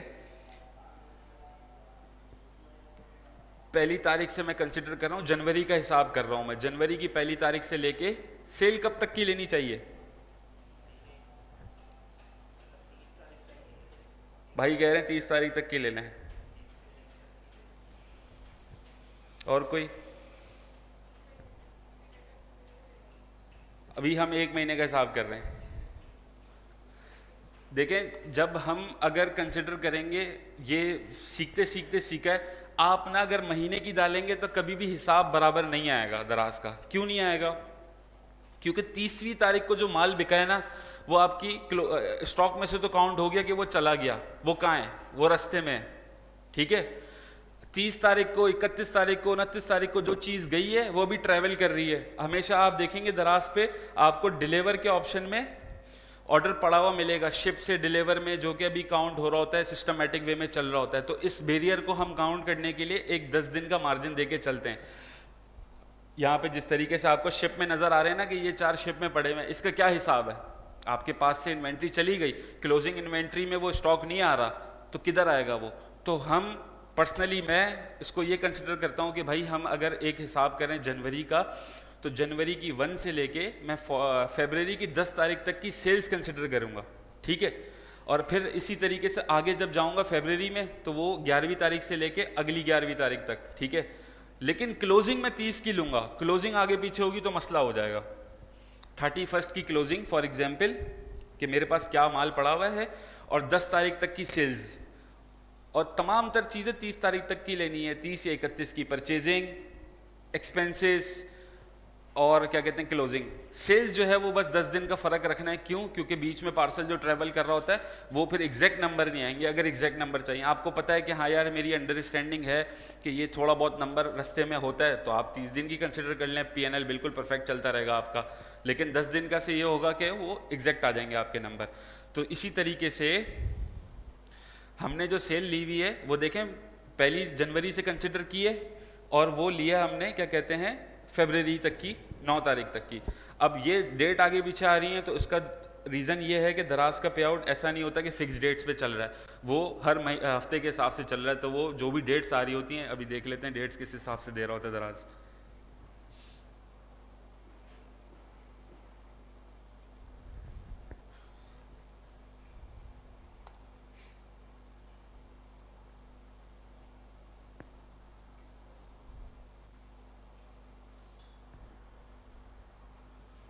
चलें, जब तक ये लोड हो रहा है हम इसको सेल्स दे देते हैं।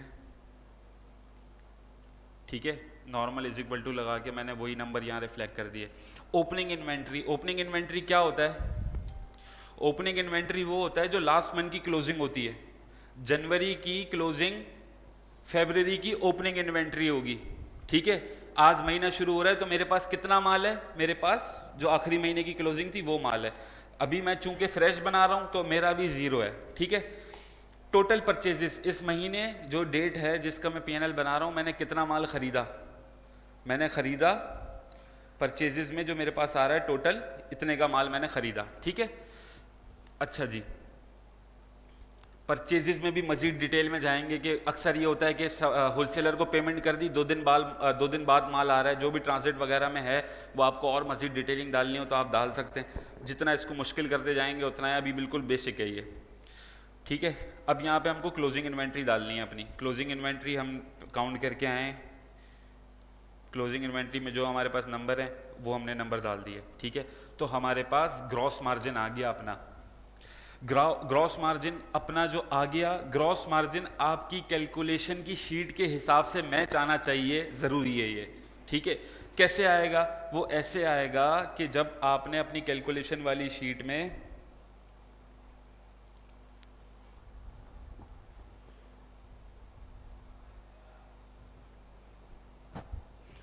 आपने अगर समथिंग 999 की प्रोडक्ट है, आप 1400 रुपये की बेच रहे हो,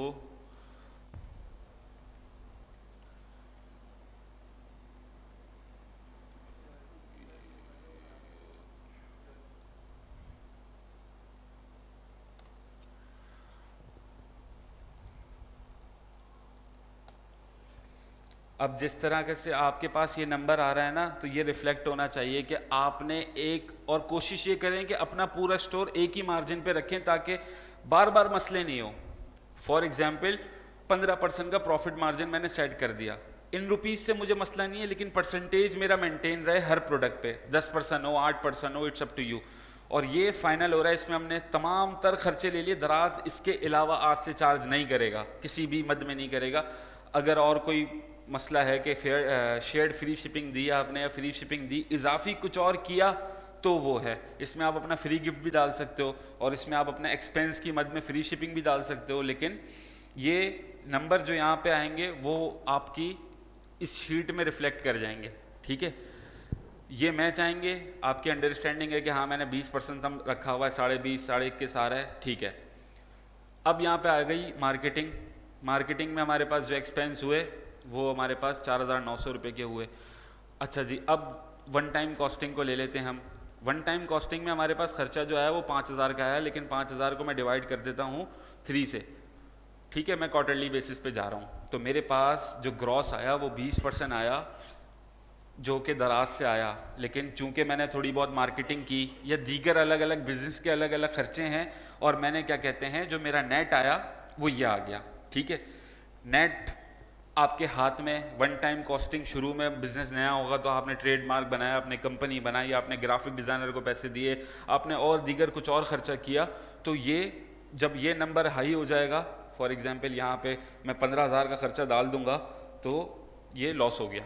ठीक है, और जो आपका सर्विस प्रोवाइडर या अगर आप 2 पार्टनर हो, कोई आपको सर्विसेज दे रहा है, तो वो ये माइनस बर्दाश्त नहीं कर सकता ना, क्योंकि वो तो अपनी मेहनत कर रहा है, बिजनेस का जो खर्चा है वो तो है। तो इसको इस तरीके से मेनली काम किया जाता है। ठीक है, तो ये एक बिल्कुल बेसिक सा तरीका है, ये वाली शीट मैं आपके साथ शेयर कर दूंगा। नॉर्मल आपने परचेजेस हैं, डेट्स का ख्याल रखना है, परचेजेस, क्लोजिंग इन्वेंट्री, एक्सपेंसेस सबको 30 से 31 पे क्लोज कर देना है। सेल्स को अगर एग्जैक्ट लेना है तो हम 10 दिन ऊपर ले लेंगे, तो जो हमारे बीच में पार्सल्स होंगे वो काउंट हो जाएंगे। जी देखें ऑर्डर जो आ रहा है ना, मेरी अपनी अंडरस्टैंडिंग ये है कि भाई वो एक बस 7-8 दिन का टेन्योर घूम रहा है। मैं आपको दिखा देता हूँ डेट्स किस तरीके से आ रही हैं। देखें अब उसूलन जो है ना, मेरा यहाँ पे महीना ख़त्म हो गया 29 से 29, ठीक है। अब मेरी अंडरस्टैंडिंग ये है कि अगला पे आउट एक और मैं ले लेता हूँ जो कि है 30 से 5 फरवरी को। अब जो 5 वाला जो ऑर्डर होगा ना वो अगले पे आउट में चला जाएगा। इसके बाद इसी तरीके से वाइस वर्सा चलता रहेगा, डेट वाइज दराज कैलकुलेटेड चलता रहेगा। और ये आपकी अंडरस्टैंडिंग है, आपको पता है कि यार अभी जो मैं सेल कर रहा हूँ, अगर अभी थोड़ा बहुत प्रॉफिट ऊपर नीचे भी है तो अगले वे कवर हो जाएगा, क्योंकि पार्सल ट्रैवल कर रहा है और डिलीवर में है, शिप में है। बाज़ औक़ात ये होता है कि 11-11 आई, 12-12 आई, सेल्स का बर्डन होता है, शिप में 200-200 300-300 ऑर्डर जमा हुए होते हैं। 5-6 दिन हो गए, डिलीवरी लेट हो गई, जैसे अभी बारिशें बहुत हो रही थी तो वो शिप का अकाउंट बढ़ जाता है। तो उस महीने आपको फ़र्क लगेगा कि हाँ यार पेमेंट्स कम आई।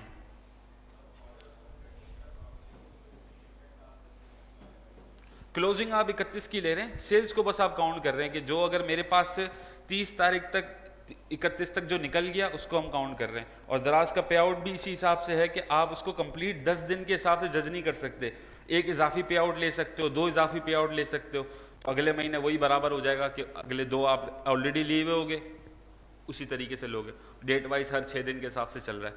तो ये एक तरीक़ेकार है, ये मोस्टली जो यूज़ होता है बड़े बिजनेस में यूज़ होता है। कुछ लोग यूज़ करते होंगे बाकी जगहों पे भी इसको कि भाई परचेजेस ले ली, इन्वेंट्री इन हैंड हो गई और पीएनएल आ गया, साफ सिंपल सा। नेट जीपी आपके साथ चल रहा होता है, जो भी तमाम तर खर्चे हुए। अब क्या कहते हैं साद भाई, आपको मज़ीद जो पर ऑर्डर वाइज होता है वो बता देंगे। साद भाई आ जाएँ आप।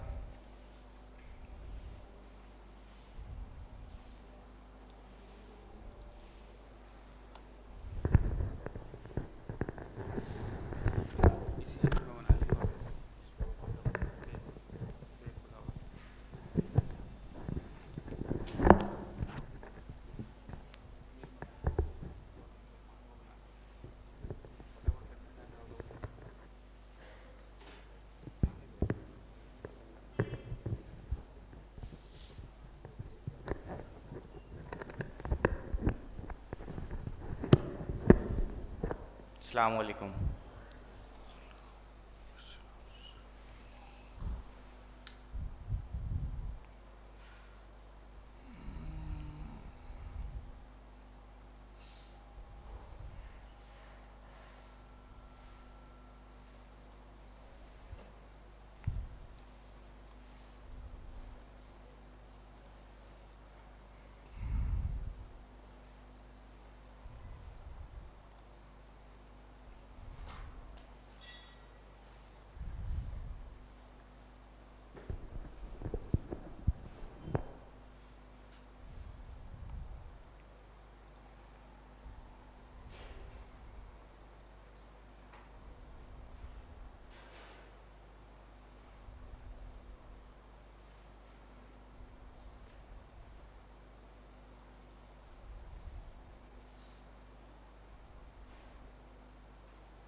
तो स्टार्ट करते हैं।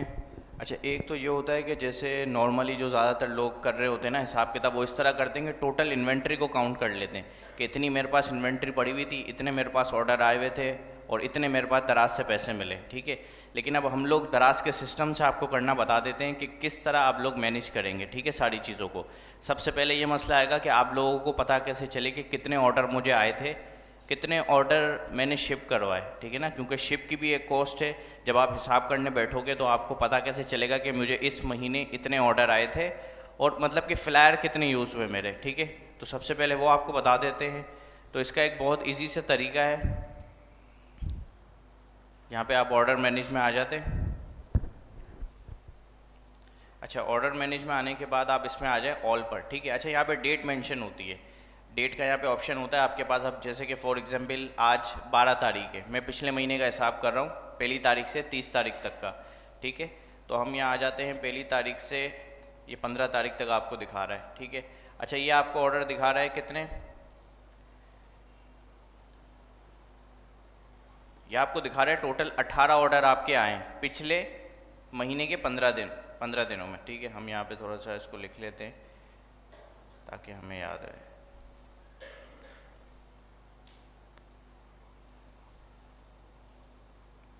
अब हम दोबारा से इसको रिफ्रेश करेंगे।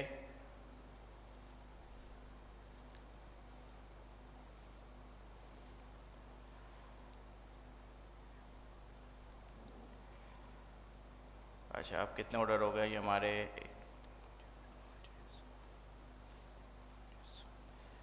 7 ऑर्डर ये हो गए, 17 ऑर्डर।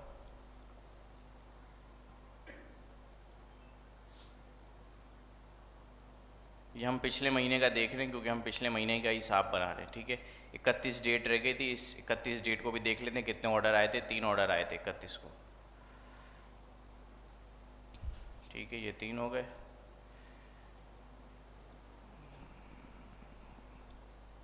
टोटल 38 ऑर्डर है हमारे पास, ठीक है।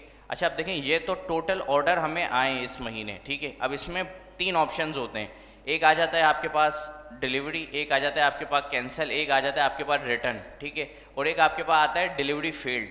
अब देखें, जो ऑर्डर कैंसिल होगा उसका मतलब है कि आपने उस ऑर्डर की पिक पैक शिप नहीं की। जैसे कि कुछ लोग ऑर्डर करते हैं और फिर उसको कैंसिल करवा देते हैं शिप करने से पहले, कुछ लोग शिप के बाद भी करवाते हैं, लेकिन उनकी जो वो समझ लो कि ना होने के बराबर होता है, ठीक है ना। तो अब टोटल आपके जो ऑर्डर आए हैं वो आए हैं 38 ऑर्डर, ठीक है। ये तो अभी बिल्कुल 38 है, तो जब आपका छोटा स्टोर होगा तो आपको वैसे ही याद रहेगा, लेकिन जब आपके ज़्यादा ऑर्डर्स आ रहे होंगे, महीने के 800 ऑर्डर आ रहे हैं, 900 ऑर्डर आ रहे हैं, तब आपको ये जो मॉडल मैं आपको बता रहा हूँ इससे आपको फ़ायदा होगा, ठीक है। अच्छा, 38 ऑर्डर यहाँ पर आ रहे हैं। अब हम आ जाएंगे कैंसिल के टैब में। अब कैंसिल के टैब में वही हम पिछले महीने की डेट्स डालेंगे, तो ये हमें बता देगा कि आपके पहली तारीख से 15 तारीख तक एक भी ऑर्डर कैंसिल नहीं हुआ। जितने भी ऑर्डर कैंसिल होंगे वो आप देख लेंगे। अच्छा, उसके बाद दोबारा से हम देख लेते हैं कि हमारे ऑर्डर कितने कैंसिल हुए हैं। कोई भी पिछले महीने हमारा ऑर्डर कैंसिल नहीं हुआ।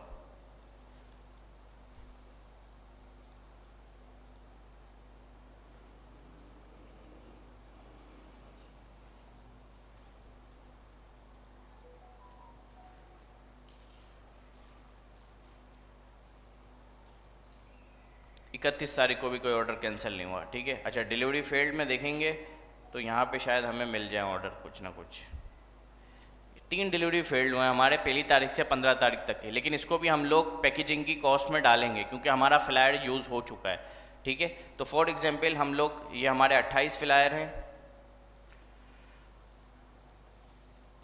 ठीक है। 28 ऑर्डर टोटल हमारे आए। अब पैकेजिंग पे डिपेंड करता है कि आपकी पर ऑर्डर पैकेजिंग कितनी आती है, ठीक है। हम लोग उसको डाल देते हैं 25 रुपये पर पार्सल डाल देते हैं, मल्टीप्लाई 38, तो हमारी 950 रुपये की पैकेजिंग में कॉस्ट आई है पिछले महीने, ठीक है। अब हमें देखना है कि पिछले महीने जो हमारे 38 ऑर्डर आए हैं वो जो डिलीवर हुए हैं उसमें हमें कैसे पता चलेगा कि हमें दराज ने क्या पे आउट दिया है, ठीक है। तो उसके लिए हमें जाना है फाइनेंस में, उसके बाद हम जाएंगे ऑर्डर ओवरव्यू।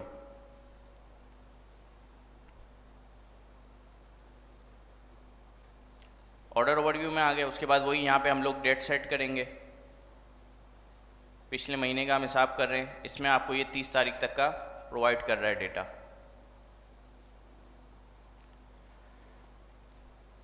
अच्छा, अब आपको ये करना है सिंपली, आपने यहाँ से इसको आप डाउनलोड भी कर सकते हो, ठीक है ना। ये एक्सपोर्ट का भी ऑप्शन अवेलेबल है, एक्सपोर्ट आप कर सकते हो उसको, ठीक है। लेकिन अभी हम एक्सपोर्ट नहीं करेंगे इसको, अभी हम खुद मैं आपको मैनुअली करके दिखा रहा हूँ, ताकि कभी कभार एक्सपोर्ट इस तरह होता है कि वो बहुत सारी दूसरी चीज़ें भी ऐड कर देता है उसके अंदर, तो आपको समझ नहीं आता कि फ़ाइल किस तरह बनी हुई है, तो हम मैनुअली इसमें काम कर लेते हैं, ठीक है। तो ये हमारी शीट है, यहाँ पर हमने इसको डेट वगैरह मेंशन कर दिया। उसके बाद ये जो हमारे ऑर्डर्स हैं इसको हम कॉपी पेस्ट कर यहाँ पर डाल देंगे। इसमें ये होगा कि आपको देखें सुपर ये लिंक भी साथ मिल रहा है, हाइपर लिंक। तो किसी ऑर्डर में आपको कोई मसला नज़र आ रहा है कि यार ये तो मुझे लग रहा है कि सही डिटेल नहीं दी गई, तो आप हाइपर लिंक से अंदर जाएंगे तो ऑर्डर की डिटेल आपके सामने आ जाएगी, ठीक है ना। जब आप अपना इसको बना रहे होंगे तो प्रॉफिट एंड लॉस को, ये ऑर्डर की डिटेल आ गई, तो फिर यहाँ पे आके आप चेक कर सकते हैं, ठीक है ना। ये इसी तरह हमने दूसरा पेज भी कॉपी कर लिया है।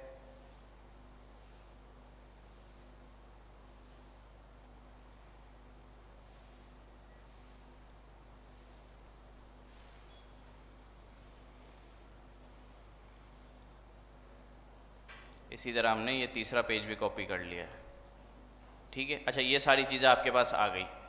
अच्छा, इसके बाद अब जैसे कि ये तो थोड़े से ही ऑर्डर हैं, ठीक है ना। अगर आपके बहुत ज़्यादा ऑर्डर हैं तो आप बोलोगे अब मैनुअली में एक एक को किस तरह ऐड कर सकता हूँ, ठीक है ना। तो यहाँ पे आपको फ़िल्टर का ऑप्शन भी आ जाता है, ठीक है ना। यहाँ पे आप फ़िल्टर का ऑप्शन लगाएंगे। अब जैसे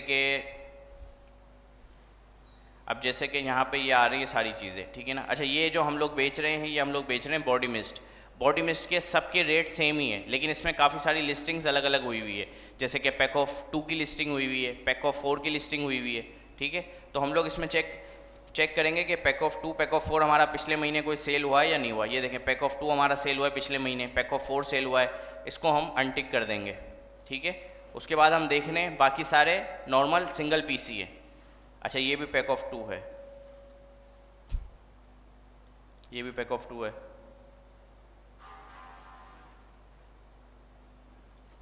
ये भी पैक ऑफ 2 है, ठीक है। बाकी सारे ये हमारे सिंगल आ गए, सिंगल पीसीस के ऑर्डर आए, इसको हमने ओके कर दिया। तो अब क्या हुआ, एक्सेल शीट ने सारे फ़िल्टर करके हमारे सामने वो ला के रख दिए।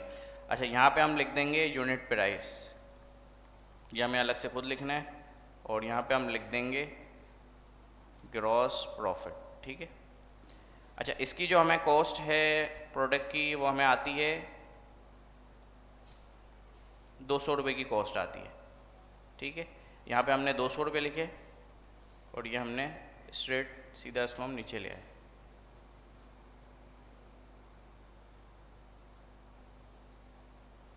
उसके बाद हम दोबारा से यहाँ आएंगे सेलर एसक्यू में। यहाँ पे जो हमने पहले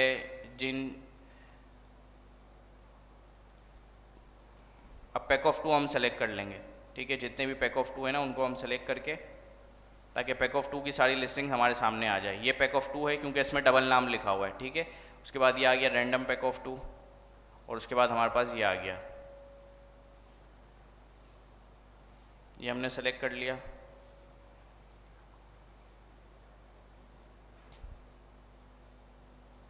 तो ये पैक ऑफ 2 की हमें कॉस्टिंग आ रही है 400 की, ठीक है। ये भी हमने सब पर यही प्राइस लगा दी, क्योंकि सब एक ही प्राइस के हैं। बाकी आपके प्रोडक्ट जिस तरह के हैं उस तरह से आप यहाँ पे प्राइसिंग मेंशन कर सकते हैं, ठीक है।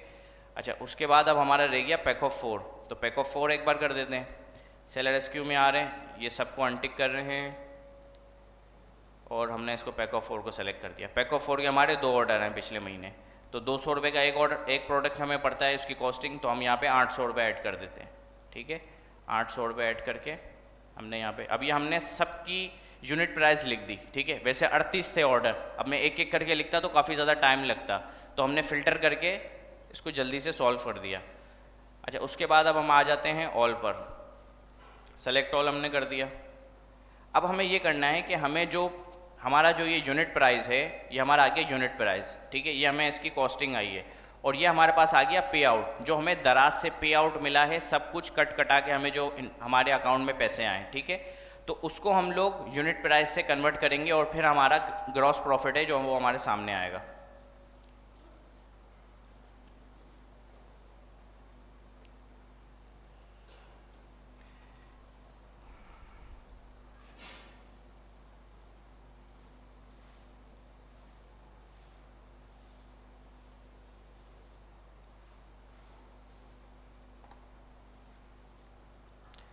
अच्छा, अब यहाँ पे हम लगाएंगे एक फार्मूला, ठीक है। फार्मूला हमें लगाना है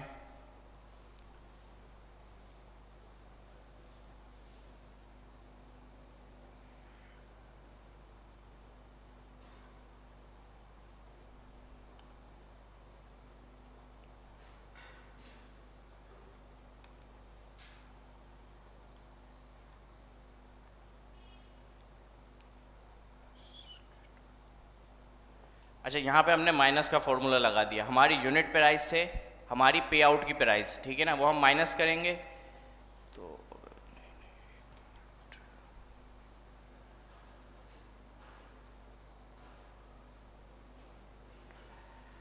तो ये हमारे पास आ गया 40 रुपये माइनस में हम लोग जा रहे हैं, ठीक है। हमें जो दराज ने पे आउट दिया वो दिया है 360 रुपये का, 359 रुपये का, और 400 रुपये हमारी यूनिट प्राइस है प्रोडक्ट की, ठीक है। अब जैसे कि हमने सेल किया 600 रुपये का, उसके बाद दराज ने अपना कमीशन ले लिया, इस फीस को काउंट नहीं करते हम लोग, और ये आ जाता है वैट हमारा 26 रुपये दराज ने वैट लिया है, ठीक है। अच्छा, इसमें मैं आपको एक और चीज़ दिखाता हूँ कि देखें, काफ़ी सारी दूसरी भी चीज़ें होती हैं जिसका, जैसे कि हमेशा पे आउट में ना 1-2 रुपये ऊपर नीचे रहता है, ठीक है ना, पर ऑर्डर बता रहा हूँ, तो वो बिल्कुल एग्जैक्ट आपके पास कभी भी नहीं आएगा, हमेशा ये 1-2 रुपये ऊपर नीचे होता है, और वो 1-2 रुपये हम लोग कैलकुलेट भी नहीं कर सकते कि ये क्या वजह है, ठीक है। ये दराज के सिस्टम का कुछ इशू है, या फिर हम लोग उसको मैनेज नहीं कर सकते सही तरह। तो यहाँ पर हम लिखते हैं 599 की हमें प्रोडक्ट आई है, इसको हम माइनस करते हैं 83.2 हमारा कमीशन है, इसको फिर हम माइनस करते हैं 26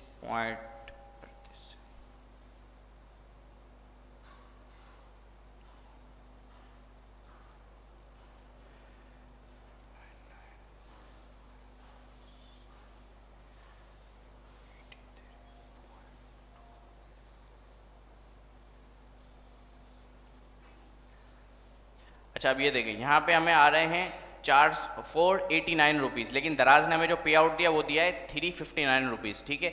अब इसमें ये डिफरेंस कितने का आ रहा है ये मैं आपको बताता हूँ।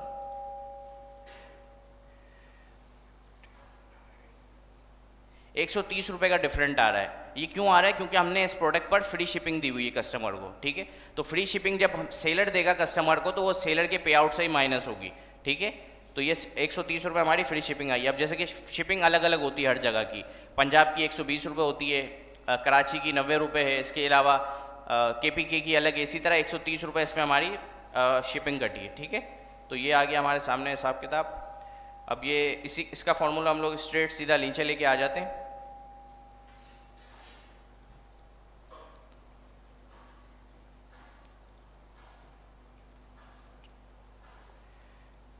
अच्छा, अब यहाँ पे हम इसको टोटल कर देते हैं।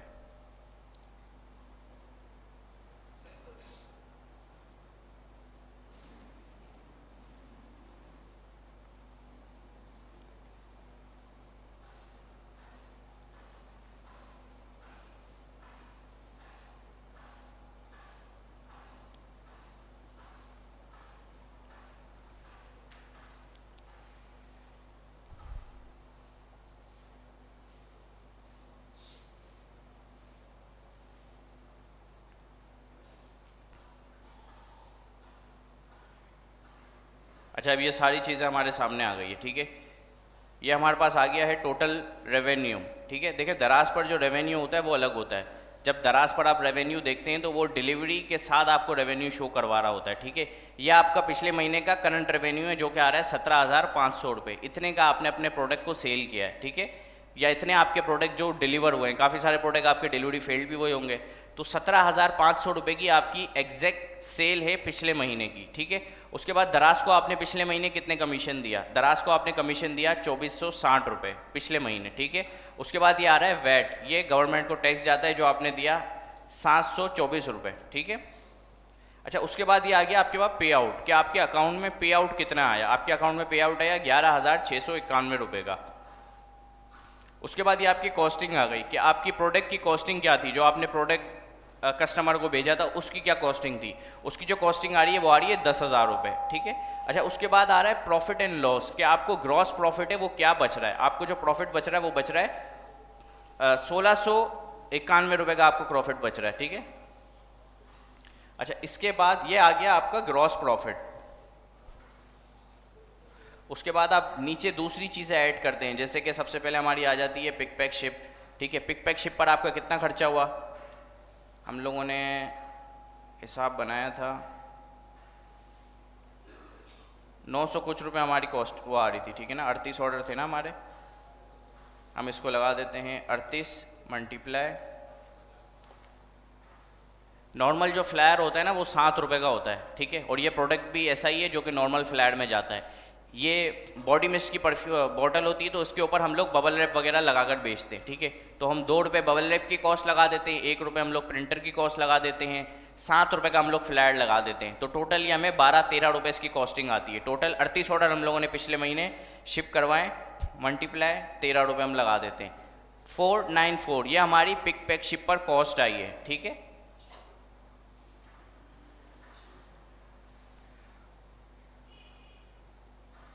$494 हो गई। इसके अलावा फिर आपने जो फ्री शिपिंग दी थी वो ऊपर ही दराज ने काट ली है, ठीक है। अब 38 ऑर्डर में से आपको और क्या काटना है, अब इसमें आपका और जो खर्चा हुआ हो, या आपने कोई ऐसी एक्स्ट्रा मार्केटिंग की हो, या आपने कोई फ्री गिव अवे प्रोडक्ट वगैरह दिया हो, तो उसको आप यहाँ से लेस कर सकते हैं, ठीक है।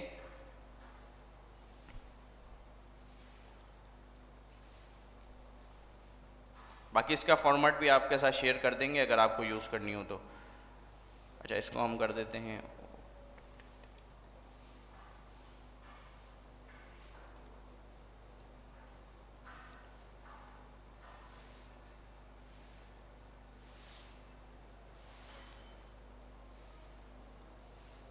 अब हमारे पास ग्रॉस, हमारे पास ये जो प्रॉफिट आ गया, हम इसको अज्यूम कर लेते हैं कि हमारा नेट प्रॉफिट है, ठीक है। 1197 रुपीज़ ये हमारा आ गया नेट प्रॉफिट, ठीक है। अब ये तो चलो अगर आपका अपना बिजनेस है तो आपको समझ आ गया। अब फॉर एग्जांपल आप क्लाइंट के लिए काम कर रहे हो, ठीक है ना, या आप किसी ब्रांड के लिए काम कर रहे हो, वो कह रहा है कि आप मुझे शीट बना के दो, प्रॉपर शीट बना कर दो। ये तो हम आपको जो सिखा रहे हैं बिल्कुल बेसिक है स्टार्टअप के लिए। जो हम आपको अगर बिल्कुल अभी जो फाइनल शीट है वो बनाना सिखा देंगे तो उसमें आप लोग परेशान हो जाओगे। तो आपके अपने लिए ये एक हमारा ये छोटा सा एक फॉर्मेट है, इसको हम थोड़ा सा फिल आउट कर लेते हैं। तो ये है कि हमें इसमें सारा डेटा पता चल जाएगा।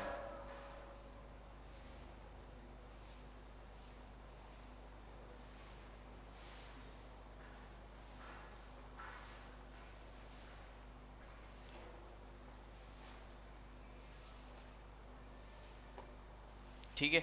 अच्छा, ये आ गई हमारी टोटल सेल। जो हमारी टोटल सेल आई है ना इस शीट के हिसाब से, वो हमें यहाँ पर लिखनी है, ठीक है। सेल जो हमारी आई है वो आई है 17,501 रुपये की, 17,501, ठीक है। अच्छा, इसके बाद आ रहा है cost of good sold. Cost of good sold जो हमारी है वो है 10,000 रुपये, तो हम इसको माइनस कर देते हैं 10,000 रुपये, ठीक है। अच्छा, उसके बाद जो आ रहा है हमारा ग्रॉस प्रॉफिट आ रहा है 7,501 रुपये, ठीक है। उसके बाद जो है वो दराज के कमीशन हम लेस करेंगे। दराज का कमीशन हमारे पास आ रहा है 2,460 रुपये, ठीक है। दराज कमीशन ये यहाँ पे मेंशन भी किया हुआ है। दराज कमीशन हमारे पास आ रहा है 2,460 रुपये। उसके बाद हमारे पास वैट कितना आ रहा है, वैट हमारे पास आ रहा है 724 रुपये।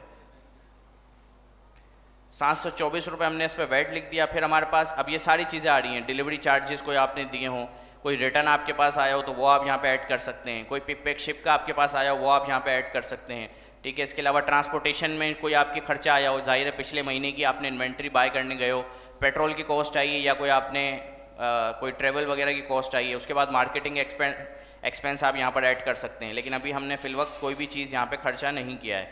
और जो हमारी पिक पैक शिप की कॉस्ट है वो कितनी है, 494 हमारी पिक पैक शिप की कॉस्ट आई है, ठीक है, 494। अच्छा, उसके बाद ये आ गया हमारे फ्री डिलीवरी हो गए, ठीक है। या हमने कोई ऑर्डर्स वगैरह करवाएं, कोई गिव अवेज करवाएं, या इसके अलावा कोई ऐसा खर्चा है जिसको हम कोई नाम नहीं दे सकते, जो इस महीने हुआ है अगले महीने नहीं होगा, तो वो उसके पैसे आप यहाँ पर ऐड कर सकते हैं, ठीक है। लेकिन हमारा ऐसा अभी फिल वक्त कोई भी खर्चा नहीं हुआ। अच्छा, अब मैं आपको दिखा रहा हूँ कि देखें यहाँ पर हमारे पास जो आ रहा है ना नेट प्रॉफिट, वो हमारे पास नेट प्रॉफिट आ रहा है 3823 रुपये, ठीक है। अब 3823 रुपये आपके पास किस तरह आ रहा है, क्योंकि देखिए यहाँ पे जो दराज पे आउट देते हैं ना, आपने किसी को फ्री गिफ्ट दिया है, आपने कोई फ्री शिपिंग दी है, या आपने कोई भी कैंपिंग लगाई है, तो दराज का जो ये पे आउट होगा ओवरव्यू, वो आपको सारे पैसे काट कर बताएगा। लेकिन आपको कैसे पता चलेगा कि पिछले महीने जो आपने है वो कितने की ब्लीडिंग की है, ठीक है ना। तो उस ब्लीडिंग को हम लोग देखने के लिए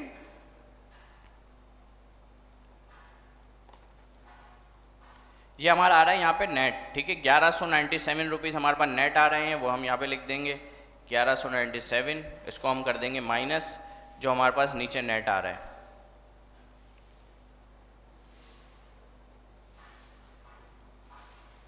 अच्छा, ये हमारा आया 2626 रुपये, ये हमने पिछले महीने ब्लीडिंग की है।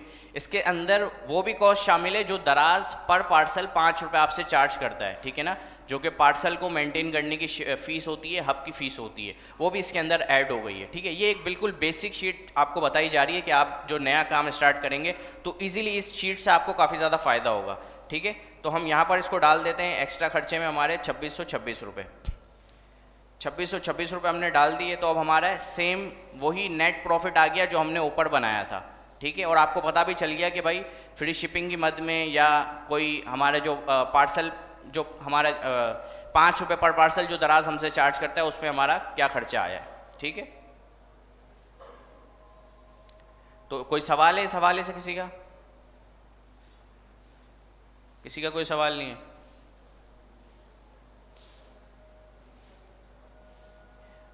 ठीक है। अच्छा, इसके बाद फिर आपको एक और चीज़ बता देते हैं, वो है कि रिटर्न किस तरह करते हैं प्रोडक्ट का ना। ठीक है, अब देखें यहाँ पे हम आते हैं, इस स्टोर पे देख लेते हैं कि हमें पिछले महीने रिटर्न आया है कोई या नहीं आया।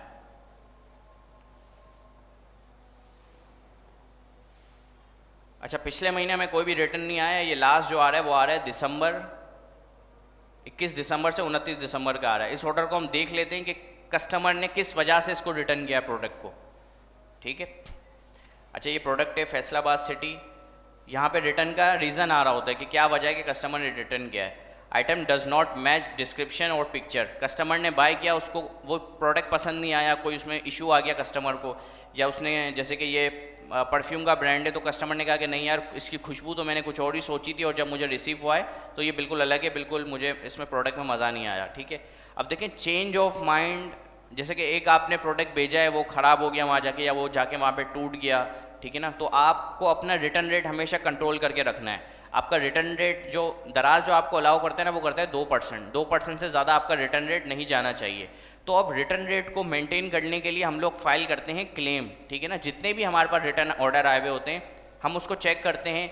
हमेशा रिटर्न खोलते हुए हम लोग वीडियो बनाते हैं प्रोडक्ट की। ठीक है ना, फ्लायर हमारे पास आया हुआ है, घर पर आता है, रिटर्न हमेशा आपके घर पर आएगा। डिलीवरी फील्ड आपको हब से उठाना है, तो जब आपके घर पर रिटर्न आता है पार्सल, तो उसकी जब भी आप अनबॉक्सिंग करेंगे उसकी आप पहले वीडियो बनाएंगे, और उसी टाइम वीडियो के अंदर ही आपको सारी चीज़ देखनी है कि भाई इसमें कोई फॉल्ट तो नहीं है, मुझे जैसा प्रोडक्ट मैंने भेजा था वैसा ही भेजा है, या कस्टमर ने डैमेज करके भेजा है, या बाज़ औक़ात ऐसे भी होता है कि कस्टमर ने वो प्रोडक्ट निकाल लिया, कोई दूसरा अंदर डाल के आपको भेज दिया। ये काफ़ी सारे लोगों को मसला आता है। ठीक है, तो दराज देखें आपको सपोर्ट करता है, हर मसले का सोल्यूशन होता है। ठीक है ना, तो सोल्यूशन यही है कि आपको दराज का रिटर्न का क्लेम फाइल करना है। क्लेम फाइल किस तरह होता है वो भी हम आपको बता देते हैं। उसी तरह हमें क्लेम फाइल के लिए एक्स फॉर्म भरना होता है। ठीक है ना, तो हम वही कॉन्टेक्ट अस पर जाते हैं, सबसे पहले हम वीडियो बना लेते हैं। अच्छा, हमारी वीडियो जो है वो 10 MB के अंदर होनी चाहिए, तो वो जाहिर है वीडियो आप बना के व्हाट्सएप पे ट्रांसफ़र करते हैं तो आपकी वैसे भी MBs कम हो जाती है, या फिर आप उस वीडियो को वीडियो एडिटर से जाकर भी 8 MB 9 MB 10 MB के अंदर अंदर आपको वीडियो को रखना है, तो आप इजीली क्लेम फाइल कर सकोगे, वरना वो वीडियो अपलोड ही नहीं होगी। अच्छा, यहाँ पे वही ये पूछ रहा है कि भाई आप कौन से सेलर हो, तो हम लोग जो हैं वो दराज सेलर हैं, डीमॉल सेलर हैं। अच्छा, हमारा जो इशू है वो रिटर्न का, तो हम रिटर्न फाइल कर देते हैं।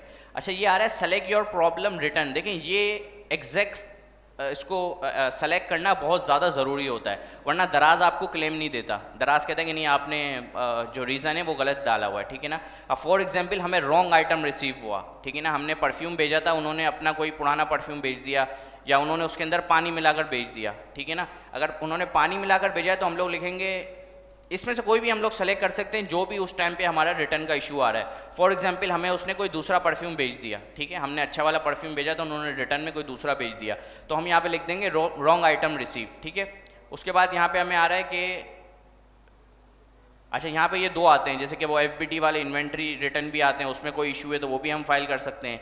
लेकिन अभी जो हमें कस्टमर ने रिटर्न किया है जिसमें हमें प्रोडक्ट सेम नहीं मिला जो हमने भेजा था, उसके बाद यहाँ पे हम ऑर्डर नंबर डाल देते हैं। ठीक है, जो भी उस फ्लायर पे ऑर्डर नंबर लिखा होगा वही हम ऑर्डर नंबर डालेंगे। सेलर SKU हम सेलेक्ट कर लेते हैं। सेलर SKU ये होता है कि प्रोडक्ट का एक सेलर SKU होता है जो दराज उसको देता है, वो भी आपको उस पर मेंशन मिलेगा। ठीक है, अच्छा, उसके बाद क्वांटिटी देख लेते हैं कि इस ऑर्डर में फॉर एग्जांपल 3 की क्वांटिटी दी, 2 कस्टमर ने रख लिया, एक जो भेजा है वो उसने चेंज करके भेजा है। ठीक है ना, या एक में जो इशू है आपके हिसाब से वो रिटर्न नहीं होना चाहिए, तो आपने कह दिया कि भाई इसमें एक प्रोडक्ट के साथ मुझे मसला है, बाकी जो 2 थे वो तो कस्टमर ने रिसीव कर लिए। अच्छा, रिटर्न रिसीव डेट, अब इस तरह ना हो कि आपको जैसे कि आज ऑर्डर आया है तो आपको 2 से 3 दिन में एक्स फॉर्म को फाइल करना है ताकि आपका जल्द अज जल्द क्लेम फाइल हो जाए। ठीक है ना, जैसे कि मुझे 10 तारीख को आया जुम्मे वाले दिन, आज इतवार है 12 तारीख में इसको क्लेम फाइल कर रहा हूँ। ठीक है, अब यहाँ पे आप लिखेंगे कि कस्टमर ने आपको प्रोडक्ट में क्या मसला है, यहाँ पे आप इसको एक्सप्लेन कर दें। इसको आप इंग्लिश में भी लिख सकते हैं और रोमन में भी लिख सकते हैं। ठीक है,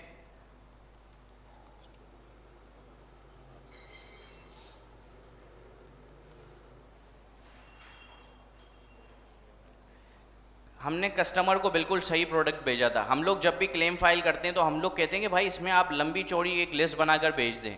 ठीक है ना, लंबी चौड़ी लिस्ट, ठीक है भाई हम आपके अच्छे सेलर हैं, आप हमारा पुराना भी देखें, ये वो इस तरह नहीं होना चाहिए, मतलब सीधा सीधा आप उनके ऊपर बिल्कुल ऊपर से ही आ जाए। काफ़ी बार ऐसा होता है कि वो आपको कॉल भी करते कि नहीं हमें आपका क्लेम समझ नहीं आ रहा, लेकिन आपको फाइट बैक करनी पड़ेगी, ठीक है ना, पूरा सिस्टम बना हुआ है, क्लेम आपको अपना लेना है। फॉर एग्जाम्पल 200-400 का क्लेम है तो फिर समझ आता है, हमारे तो बड़े बड़े क्लेम होते हैं, 15,000 का भी क्लेम आता है हमें, 20,000 का भी क्लेम आता है, 25,000 का भी क्लेम होता है, ठीक है ना। तो अपने हिसाब से यहाँ पे एक पैराग्राफ अच्छा सा लिखकर जिसमें सही तरह आपको समझाना है सामने वाले को कि भाई इस प्रोडक्ट में मसला क्या है, ठीक है। बाकी आपकी वीडियो जो होगी उसमें भी आप पीछे ऑडियो में भी बोल सकते हैं कि भाई देखें ये प्रोडक्ट था और ये मुझे मसला आया है। वीडियो की जो लेंथ है वो आपको 1 मिनट से कम में रखनी है, वरना ये वीडियो यहाँ पर अपलोड नहीं होगी, ठीक है। फिर वही यहाँ पे आपको वीडियो आकर अपलोड करनी है, जो भी आपकी वीडियो फॉर एग्जांपल, और आपको यहाँ पे सबमिट कर देना है फॉर्म को। फॉर्म आप सबमिट कर देंगे, फ़ौरन आपको एक ईमेल रिसीव हो जाएगी, ठीक है। उस ईमेल में आपको पता चल जाएगा कि आपका फॉर्म सबमिट हो गया, और विदिन 1 से 2 दिन में आपको दोबारा ईमेल आ जाती है कि वो आपका क्लेम फाइल हुआ, या क्लेम आप दोबारा सबमिट करवाएं, या वो कहेंगे कि हमें वीडियो समझ नहीं आ रही, ठीक है ना, या फिर आपको सर्विस सेंटर से आपको कॉल आ जाता है, वहाँ के दराज के कॉल सेंटर से, ठीक है। तो क्लेम फाइल यहाँ पर एक हमारे भाई बैठे हुए हैं जिन्होंने अभी 18,000 या 19,000 रुपये का क्लेम फाइल किया है, उनको प्रोडक्ट कोई गलत आ गया था, ठीक है, तो उनको दराज ने क्लेम रिटर्न दे दिया। तो आ जाएँ, मुझे नाम याद नहीं आपका, लुकमान भाई आ जाएं आप, और थोड़ा सा क्लेम के बारे में गाइड कर दें, आपका क्या एक्सपीरियंस रहा, कस्टमर ने आपके साथ क्या चीट किया, ठीक है ना। पॉजिटिव चीज़ें तो हम सब बता रहे हैं, आपको नेगेटिव चीज़ें भी आपको पता होनी चाहिए, तो ये आपको लुकमान भाई अभी बताएंगे। अस्सलाम वालेकुम टू ऑल। मेरा एक प्रोडक्ट था, इलेक्ट्रॉनिक्स से रिलेटेड था, हाई वैल्यू आइटम था, जिसकी ऑलमोस्ट अमाउंट 20,000 थी। उसमें बायर ने हमारे साथ फ्रॉड ये किया कि उस आइटम को हमें वो आइटम उसने रिसीव की, फॉर एग्जांपल एक USB थी, उसको उसने रिसीव किया और उसके अंदर डमी USB दे दी, जो कि लोकल मार्केट में इजीली 2,500 की मिल जाती है, ऑलमोस्ट 2,500-3,000 तक की। और दराज की QC टीम ने उसको रिटर्न किया, जो मेरे पास रिसीव हुआ उसको मैंने इजीली फ़ाइल किया, क्योंकि जैसा कि जो उसकी पॉलिसी है दराज की कि हमारे पास डिस्पैचिंग वीडियो होनी चाहिए, हमारे पास उसकी रिटर्न रिसीव की वीडियो होनी चाहिए और वीडियो प्रॉपर होनी चाहिए। तो मैंने उसको क्लेम फ़ाइल किया और मुझे इजीली क्लेम मिल गया। बट ये है उसमें कुछ फ़ाइट हुई, मुझे उन्होंने पहले कहा कि यार आप हाफ 50% अमाउंट ले लो, हम इतना लॉस बेयर नहीं कर सकते। तो उनसे बड़ी प्यार मोहब्बत के साथ बात करनी कि यार आप भी नहीं कर सकते, हम भी नहीं कर सकते लॉस बेयर, तो वो दे देते हैं क्लेम, वो उसमें इतना इशू नहीं आता। ये तो मैं आपको बड़े हाई वैल्यू क्लेम की बता रहा हूँ, तो छोटा क्लेम तो ईजीली मिल जाता है 5-6 हज़ार तक का। ठीक है, लुकमान भाई के लिए तालियां हो जाए, इन्होंने 19,000 रुपये अपने वापसी ले लिए दराज से। ठीक है लुकमान भाई, बहुत बहुत शुक्रिया।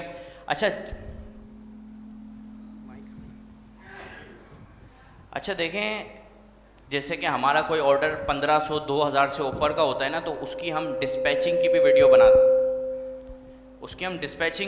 लाजमी बनाते हैं, ठीक है ना। क्योंकि देखें रूल्स एंड रेगुलेशन हमेशा मार्केट प्लेस के चलेंगे, हमारे नहीं चलेंगे, ठीक है ना। एक अच्छा कारोबार है, घर बैठ के हमें कारोबार करना है, तो इसमें यह है कि वीडियो हम लाजमी बना लें ताकि हम भी नुकसान से बचें और सामने वाला भी बचे। बाकी रिटर्न रेट जो है वो महीने में 1% 2% बामुश्किल, अगर आप इलेक्ट्रॉनिक आइटम बेचते हो तो उसमें ज़्यादा आता है, वरना दूसरे प्रोडक्ट में रिटर्न का कोई ऐसा इशू नहीं आता। बाकी हमेशा प्रोडक्ट को अच्छे से चेक करके भेजें।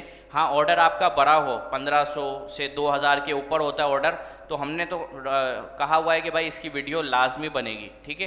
तो आप अपने हिसाब से उसकी डिस्पैचिंग वीडियो भी बनाएं, और जो रिटर्न वीडियो आती है उसको भी आप बनाएं। जब आप क्लेम फाइल करेंगे तो आप रिटर्न वीडियो को डालकर करेंगे, ठीक है। हाँ, दराज काफ़ी बार तो उसी से ही आपको क्लेम फाइल कर देता है, लेकिन वो अक्सर आपसे, जैसे कि बड़ा क्लेम है 18,000, 19,000 या 15,000 या खैर 2-3 हज़ार का भी क्लेम है, तो आप नए सेलर हो तो आपको बहुत ज़्यादा उसका नुकसान आएगा, ठीक है ना, कि यार 3,000 रुपये मेरे सीधे सीधे लॉस हो गया। तो आपके पास वीडियो होनी चाहिए जो आपने जब डिस्पैच किया था उसकी आपने वीडियो बनाई थी, ठीक है ना। तो उस वीडियो को आप फिर दराज के साथ शेयर करेंगे तो दराज ये कि आपको फिर तो क्लेम लाजमी आपको दे देगा, ठीक है। अच्छा, उसके बाद ये है कि देखें, ये जो बिज़नेस हम लोग कर रहे हैं इसमें काफ़ी सारी एज के लोग बैठे हुए हैं, ठीक है ना। कम से कम मैं समझता हूँ ये बच्चा बैठा हुआ है सामने 13-14 साल का ही मुझे लग रहा है। तो इसमें जो सबसे बड़ी एज में एक हमारे अंकल बैठे हुए हैं, उनके लिए काफ़ी मुश्किल था इन सारी चीज़ों को समझना, जहाँ तक मैं देख रहा हूँ, पर उन्होंने भी अब ऑर्डर वगैरह अचीव कर दिए हैं, ठीक है ना। तो आप भी स्टेज पे आ जाएं। हाजी साहब थोड़ा सा आपको मोटिवेशन थोड़ा सा बताएंगे कि इनके कितने ऑर्डर आ गए और इन्होंने दराज कहाँ से सीखा या पहले से ये कर रहे थे दराज, तो थोड़ा सा ये अपने बारे में बताएंगे आपको। मुस्तफ़ा माइक देना।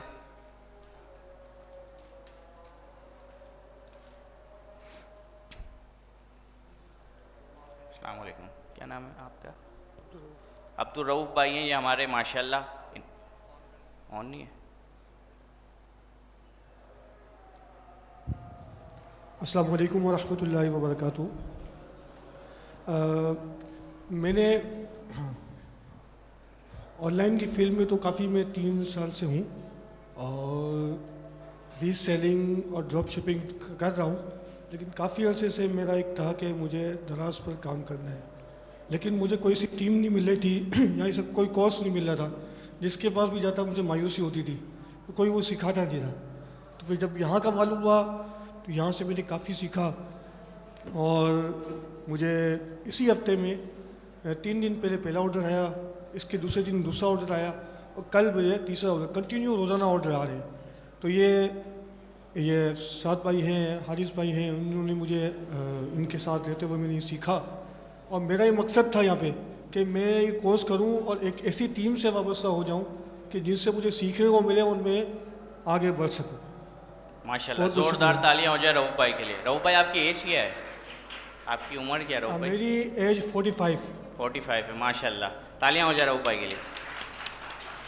ठीक है रऊफ़, चलिए। तो अब आपका क्विज़ है।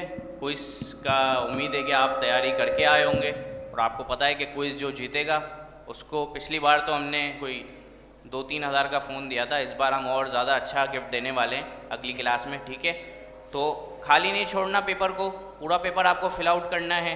ठीक है, तो इससे यही है कि आपको अपनी गलतियां मालूम होगी कि आप कहाँ पर, आपकी वीकनेस कहाँ पर है। ठीक है ना, तो फॉर्म पूरा ये जो आपका पेपर है उसको पूरा फिल करना है। कोशिश करना है कि खुद से करना है। अगर आप मोबाइल से देखकर करेंगे तो हमें पता चल जाएगा, तो फिर भी आपके नंबर माइनस ही जाएंगे। ठीक है, तो क्विज़ करें आप लोग, फिर क्विज़ के बाद आपसे इंशाल्लाह मिलते हैं।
अच्छा, हमारे क्विज़ के विनर्स थे जो, उनके लिए हम लोग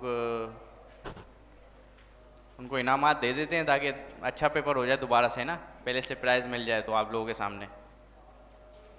ठीक है, अच्छा, जो सबसे पहले थे मोहम्मद अनस, आए में मोहम्मद अनस? नहीं आए हुए। अच्छा, उमर जावेद को तो हमने दे दिया था। इम्तिसाल अहमद 055, इम्तिसाल भाई आ जाएं आप स्टेज पर। आपके लिए उखाई मेमन जमात की तरफ से एक छोटा सा तोहफ़ा है और मैं वेलकम करूंगा नवीद आसमानी साहब को। नवीद आसमानी साहब हमारे बहुत अच्छे मेंबर हैं कम्युनिटी के।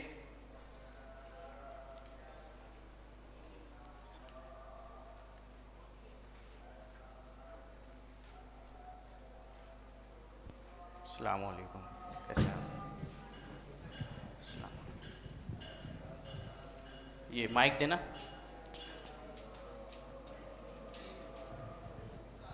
ऐसे दे दो। अपने पेपर से बराबर वालों का पेपर ना करें। मैं बता एक बार फिर अनाउंस कर दो। रूल बता दें।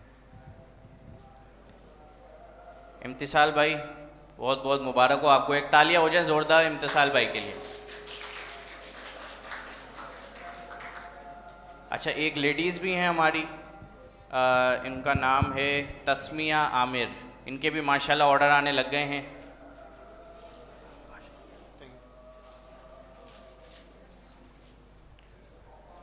तो ये हमारी फ़ीमेल हैं और फीमेल का हौसला हमेशा बुलंद रखना चाहिए हमें। वुमेन एम्पावर बहुत ज़्यादा ज़रूरी है, तो ज़ोरदार तालियां हो जाए।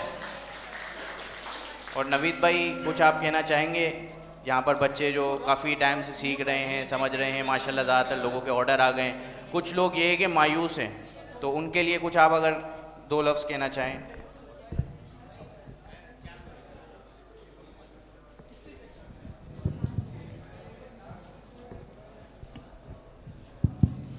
अस्सलाम वालेकुम एवरीबॉडी। अच्छा, ये भाई ने जो बताया कि माशाल्लाह कोर्स जो सीख रहे हैं उनके ऑर्डर्स भी आ रहे हैं, ठीक है ना। पहली तो मैं आपको मुबारकबाद दूंगा, और ये उखैम मेमन जमात सोशल वेलफेयर कमेटी की तरफ से जो ये प्रोग्राम हो रहा है, मैं चाहूँगा उसके लिए क्लैपिंग होनी चाहिए कि जो इन्होंने इतनी मेहनत की और आपके लिए क्लासेस अरेंज की हैं। दूसरी बात ये कि वक्त हमें इंफॉर्मेशन मिलती रहती है कि जो आपके स्टूडेंट्स हैं, जो ऑर्डर्स आपको मिल रहे हैं, क्योंकि हम एक मैनेजिंग बोर्ड के हिस्सा हैं, तो हमें वक्त इंफॉर्मेशन मिलती रहती है कि आपके क्या स्टूडेंट क्या कर रहे हैं, किसको कितने ऑर्डर्स मिल रहे हैं, कितने ऑर्डर्स नहीं मिल रहे हैं। तो माशाल्लाह वक्त अचीवमेंट हो रही है बच्चों की ना। तो मैं कोशिश करूँगा और उनको हौसला अफजाई करूँगा कि जिनको ऑर्डर्स नहीं आ रहे हैं वो डिसार्ड ना हो, कोशिश करें। कोशिश करने में कोई हर्ट नहीं है। कहते हैं ना कि तालीम हासिल करने के लिए चीन भी जाना पड़े, तो ये आपका एक स्टेप है, कोई इशू नहीं, इसमें डिसार्ड ना हो। और इंशाल्लाह हो सकता है आज आपको एक ऑर्डर मिला है, इंशाल्लाह कल 10 ऑर्डर मिलेंगे।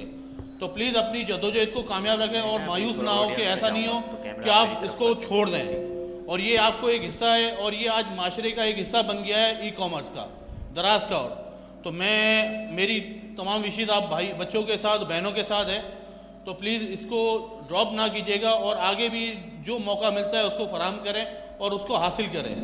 Thank you. बहुत बहुत तालियां हो जाए हमारे नवीद आसमानी साहब के लिए। अच्छा जी, तो अब जो सीन हो गया है ना हमारा, वो हो गया है थोड़ा सा ख़तरनाक। एक फ़ोन बच गया है हमारे पास, तो दे दें यहाँ पे फिर किसी को। चलें तो फिर अब देख लेते हैं कि सबसे ज़्यादा ऑर्डर किसने अचीव किए हैं, ठीक है ना। वैसे तो मेरे ज़्यादा ऑर्डर हैं, लेकिन ये तोहफ़ा आप लोगों के लिए। तो आप बताएं सबसे ज़्यादा ऑर्डर किसके आए हैं। लाइव आपको अकाउंट दिखाना है, हम लोग डेट देखेंगे कि आपका स्टोर जो है वो पुराना ना हो, ठीक है ना। आपका स्टोर इसी महीने बनाओ। तो हाथ उठा लें जिसके 50 से ऊपर ऑर्डर आए हुए, हाथ उठा लें। आए हुए किसी के 50 से ऊपर जिसके भी ऑर्डर हैं वो हाथ तो उठा लें, अगर किसी का आए हैं तो। 5 आए हुए हैं, चलें कोई बात नहीं। चलें 10 भी हैं किसी के, तो वो हाथ उठा लें जिसके 10 ऑर्डर आ गए हों। अच्छा, एक भाई हैं हमारे, और इसके अलावा 10 ऑर्डर भी नहीं आए। 293 कितने? ऑलमोस्ट 300। आ जाओ ऊपर, आ जाओ। हाँ करवाते ना। आपका नाम क्या है भाई? अब्दुल मुइस।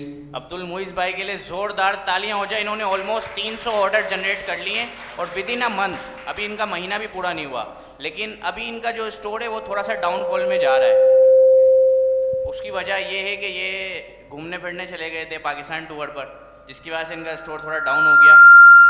तो जहाँ भी जाएं आप स्टोर को देखते रहें, ये काम ही ऐसा है, आपको खुद ही मेंटेन करना है। लैपटॉप साथ लेके जाएं, जहाँ भी जाएं घूमें फिरें, लेकिन स्टोर को अपने साथ साथ देखते रहें, ठीक है।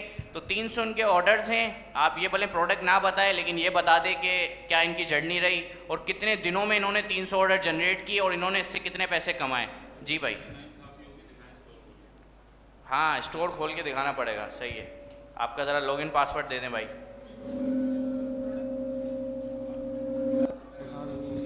भाई ये कह रहे हैं प्रोडक्ट भी दिखा दो, कोई मसला नहीं है, आप करें लॉगिन। एक मिनट।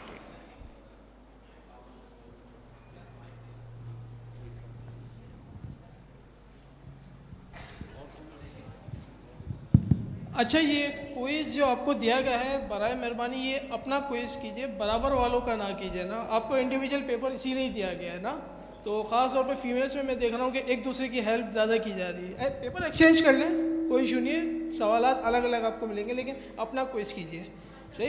इसमें इंशाल्लाह नेक्स्ट में इससे भी अच्छे इनामात आपको मिलेंगे अगर आप लोगों के रिजल्ट्स अच्छे हुए तो। ज़ोरदार तालियां हो जाए उखाई मेमन जमात के लिए, माशाल्लाह इनामात बांट रहे हैं। अच्छा, लास्ट टाइम कुछ पेपर खाली देखने को मिले थे, तो काफ़ी अफसोस हुआ था। कुछ के रीजंस थे कि उनकी पहली दूसरी क्लास थी। कोशिश करें कोई ऐसी मुश्किल साइंस नहीं पूछी हुई आपसे, जो आपका कॉन्सेप्ट है कम से कम उसको कन्वे कर दें, खाली नहीं छोड़े काइंडली पेपर को, और नाम और रोल नंबर काइंडली सही से मेंशन कीजिएगा। अच्छा, तो इनके टोटल 194 यहाँ पर शो हो रहे हैं ऑर्डर, इसी तरह है? हाँ, लेकिन हमारे पास जो अभी शो हो रहे हैं वो 193 शो हो रहे हैं। ये भी मेरे ख्याल से एक हाईएस्ट नंबर है, बहुत अच्छा नंबर है। अच्छा, देख लेते हैं इनका पहला ऑर्डर कब आया था। पहला ऑर्डर इनको आया था, हाँ, तकरीबन 28 दिसंबर को इनको पहला ऑर्डर आया था, ठीक है ना। और अभी तकरीबन इनके ऑलमोस्ट 1 महीना ही हुआ है, 1 महीना 40 दिन हुए इनको, और इन्होंने तकरीबन 200 ऑर्डर जनरेट कर लिए, ठीक है। तो ज़ोरदार तालियां हो जाए एक बार दोबारा से। और ये तोहफा मैं अपने हाथों से ही दे देता हूँ, मुझे भी थोड़ी खुशी हो। चलें भाई, बहुत बहुत मुबारक हो आपको। अब क्विज़ करें आप लोग, इंशाल्लाह फिर नेक्स्ट सारे गिफ्ट जो हैं वो आप लोगों के लिए होंगे। और वो इंशाल्लाह फिर दुआ करें तो मेहरान की गाड़ी, यूनिक की बाइक, ठीक है। बस रिज़ल्ट अच्छा करें, देखें आप लोगों की अचीवमेंट होगी। इन भाई ने ऑर्डर से भी कमाया और गिफ्ट्स भी इनको मिल रहे हैं, ठीक है ना। तो बस कोशिश करें, इंशाल्लाह आप लोगों के भी स्टोर अच्छे चलेंगे।